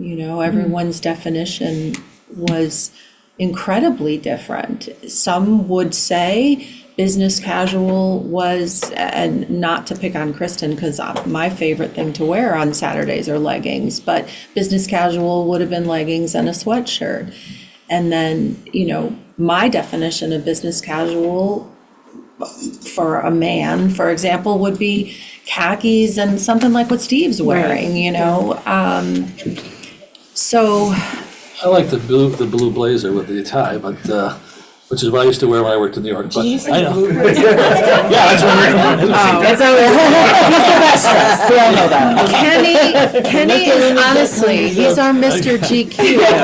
Yeah, well, we had to wear that when I Yeah. worked in New York, so. Kenny dresses like that every single day. Well, I said I And- prefer that, obviously, that's not much. No, but it's, again, it says It does make something a difference. about the way that, about the example then you set for children, I guess.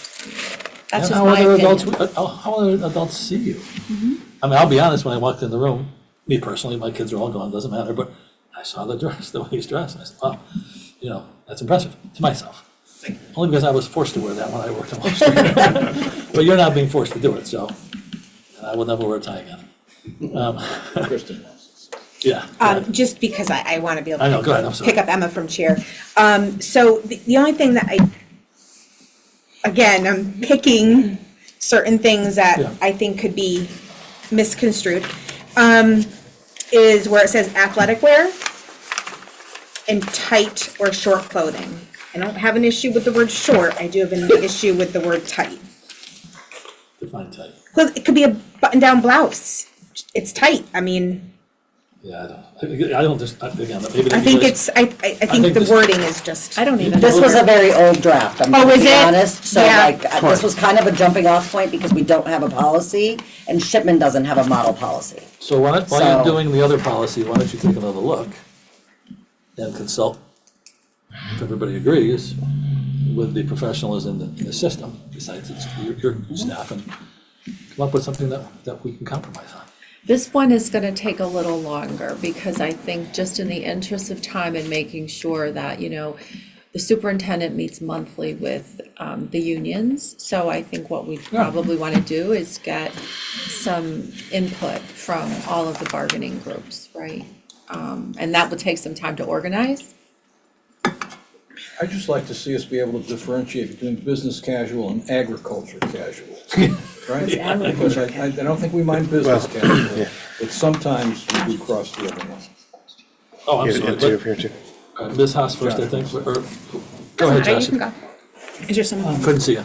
I have no objections to the draft currently, but I would just like to say, while you're considering it, I would hope you guys consider the IT department and the janitorial staff in this, because I would love to be able to wear, a suit like Kenny, I'm crawling on the floor a bunch all day, every course. day. You make a valid On the point, table. Josh. So are we. Well, that's good. I was gonna say, I no longer wear dresses.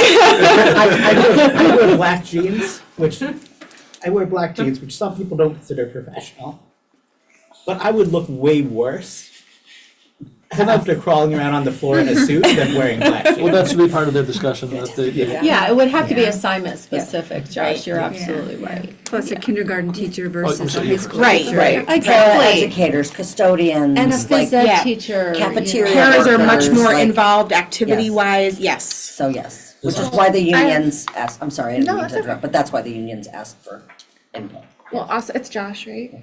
And I mean, I think all of us teachers in some capacity, like, there are days where, like, I would also be on the ground as a high school teacher. Like, it just depends on what we're doing. But there's we do, although we don't have a dress code policy, we do have a paragraph in the staff handbook that allows administrators to speak to employees if they feel as though there is an issue with their dress. So we do have that. And then just speaking for the TEA, we are looking into if a change, like a dress code policy, is indicative of a change in working conditions, which would then give us the right to bargain. So there is that as well. well, I'm not gonna consider that tonight, because if we're gonna face that later, we'll face it later. And that kind of adds a whole, well, that changes maybe some positions. You probably shouldn't have brought that up, because now we have to negotiate before you negotiate. Well, in impact bargaining, you end up deciding if the change in working conditions has a detrimental impact that could show up economically. But the policy doesn't get implemented until, we'll implement the Right, policy, no, but you're right. it stays, so We'd come up with a policy and then worry about. right, we're gonna come up with a policy, So- where the chips fall. Right, so the point is, have the union input. Right. That's what she When said. you're doing That's what she all said. this. We already said that. We Yeah. would Yes. get input, and we are That's- certainly, I don't believe, we're looking to adopt any sort of policy that would require people to go buy new clothes.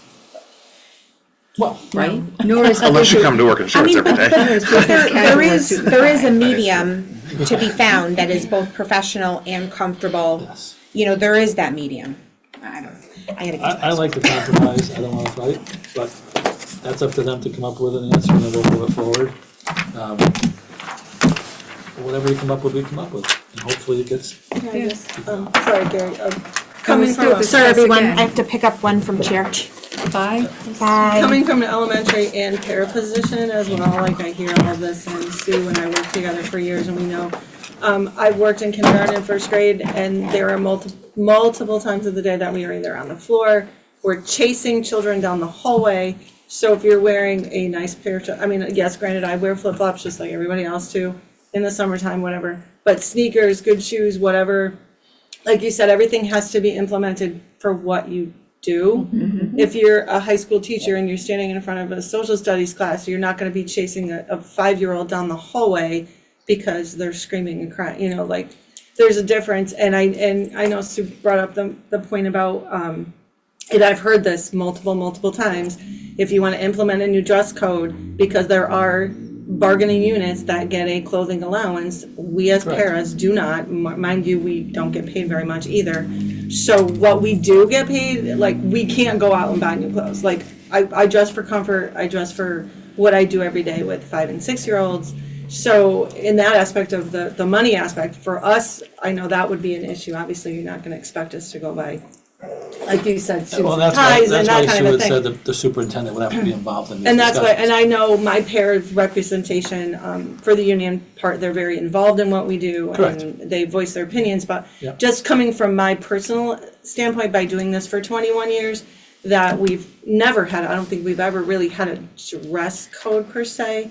Way back, you can attest maybe to East School Days, but everybody dressed appropriately. I guess that would be more of the situational.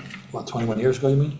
When I started working 21 years ago, we didn't have a dress code, but everybody dressed appropriate. It was just like one of those things that you were expected to do. You weren't expected to. I think we're trying to like get back me, to I'm that. not going to wear a cleavage shirt when I'm working with a 5-year-old going like this and having my boobs hanging in their face. You know what I mean?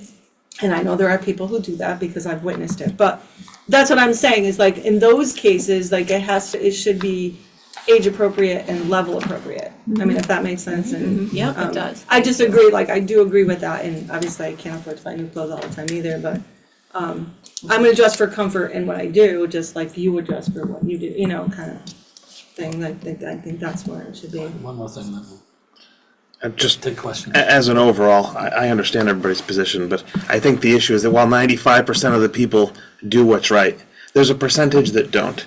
And the root of this is that all policies come from, let's call it the 5%. And many of the policies we've all sat at these tables have come from the 5%. It's a balancing act between getting it right for everybody and still being able to enforce the people who aren't doing what they need to do. So while everybody, there are people who come to work and dress appropriately, there are also some that don't.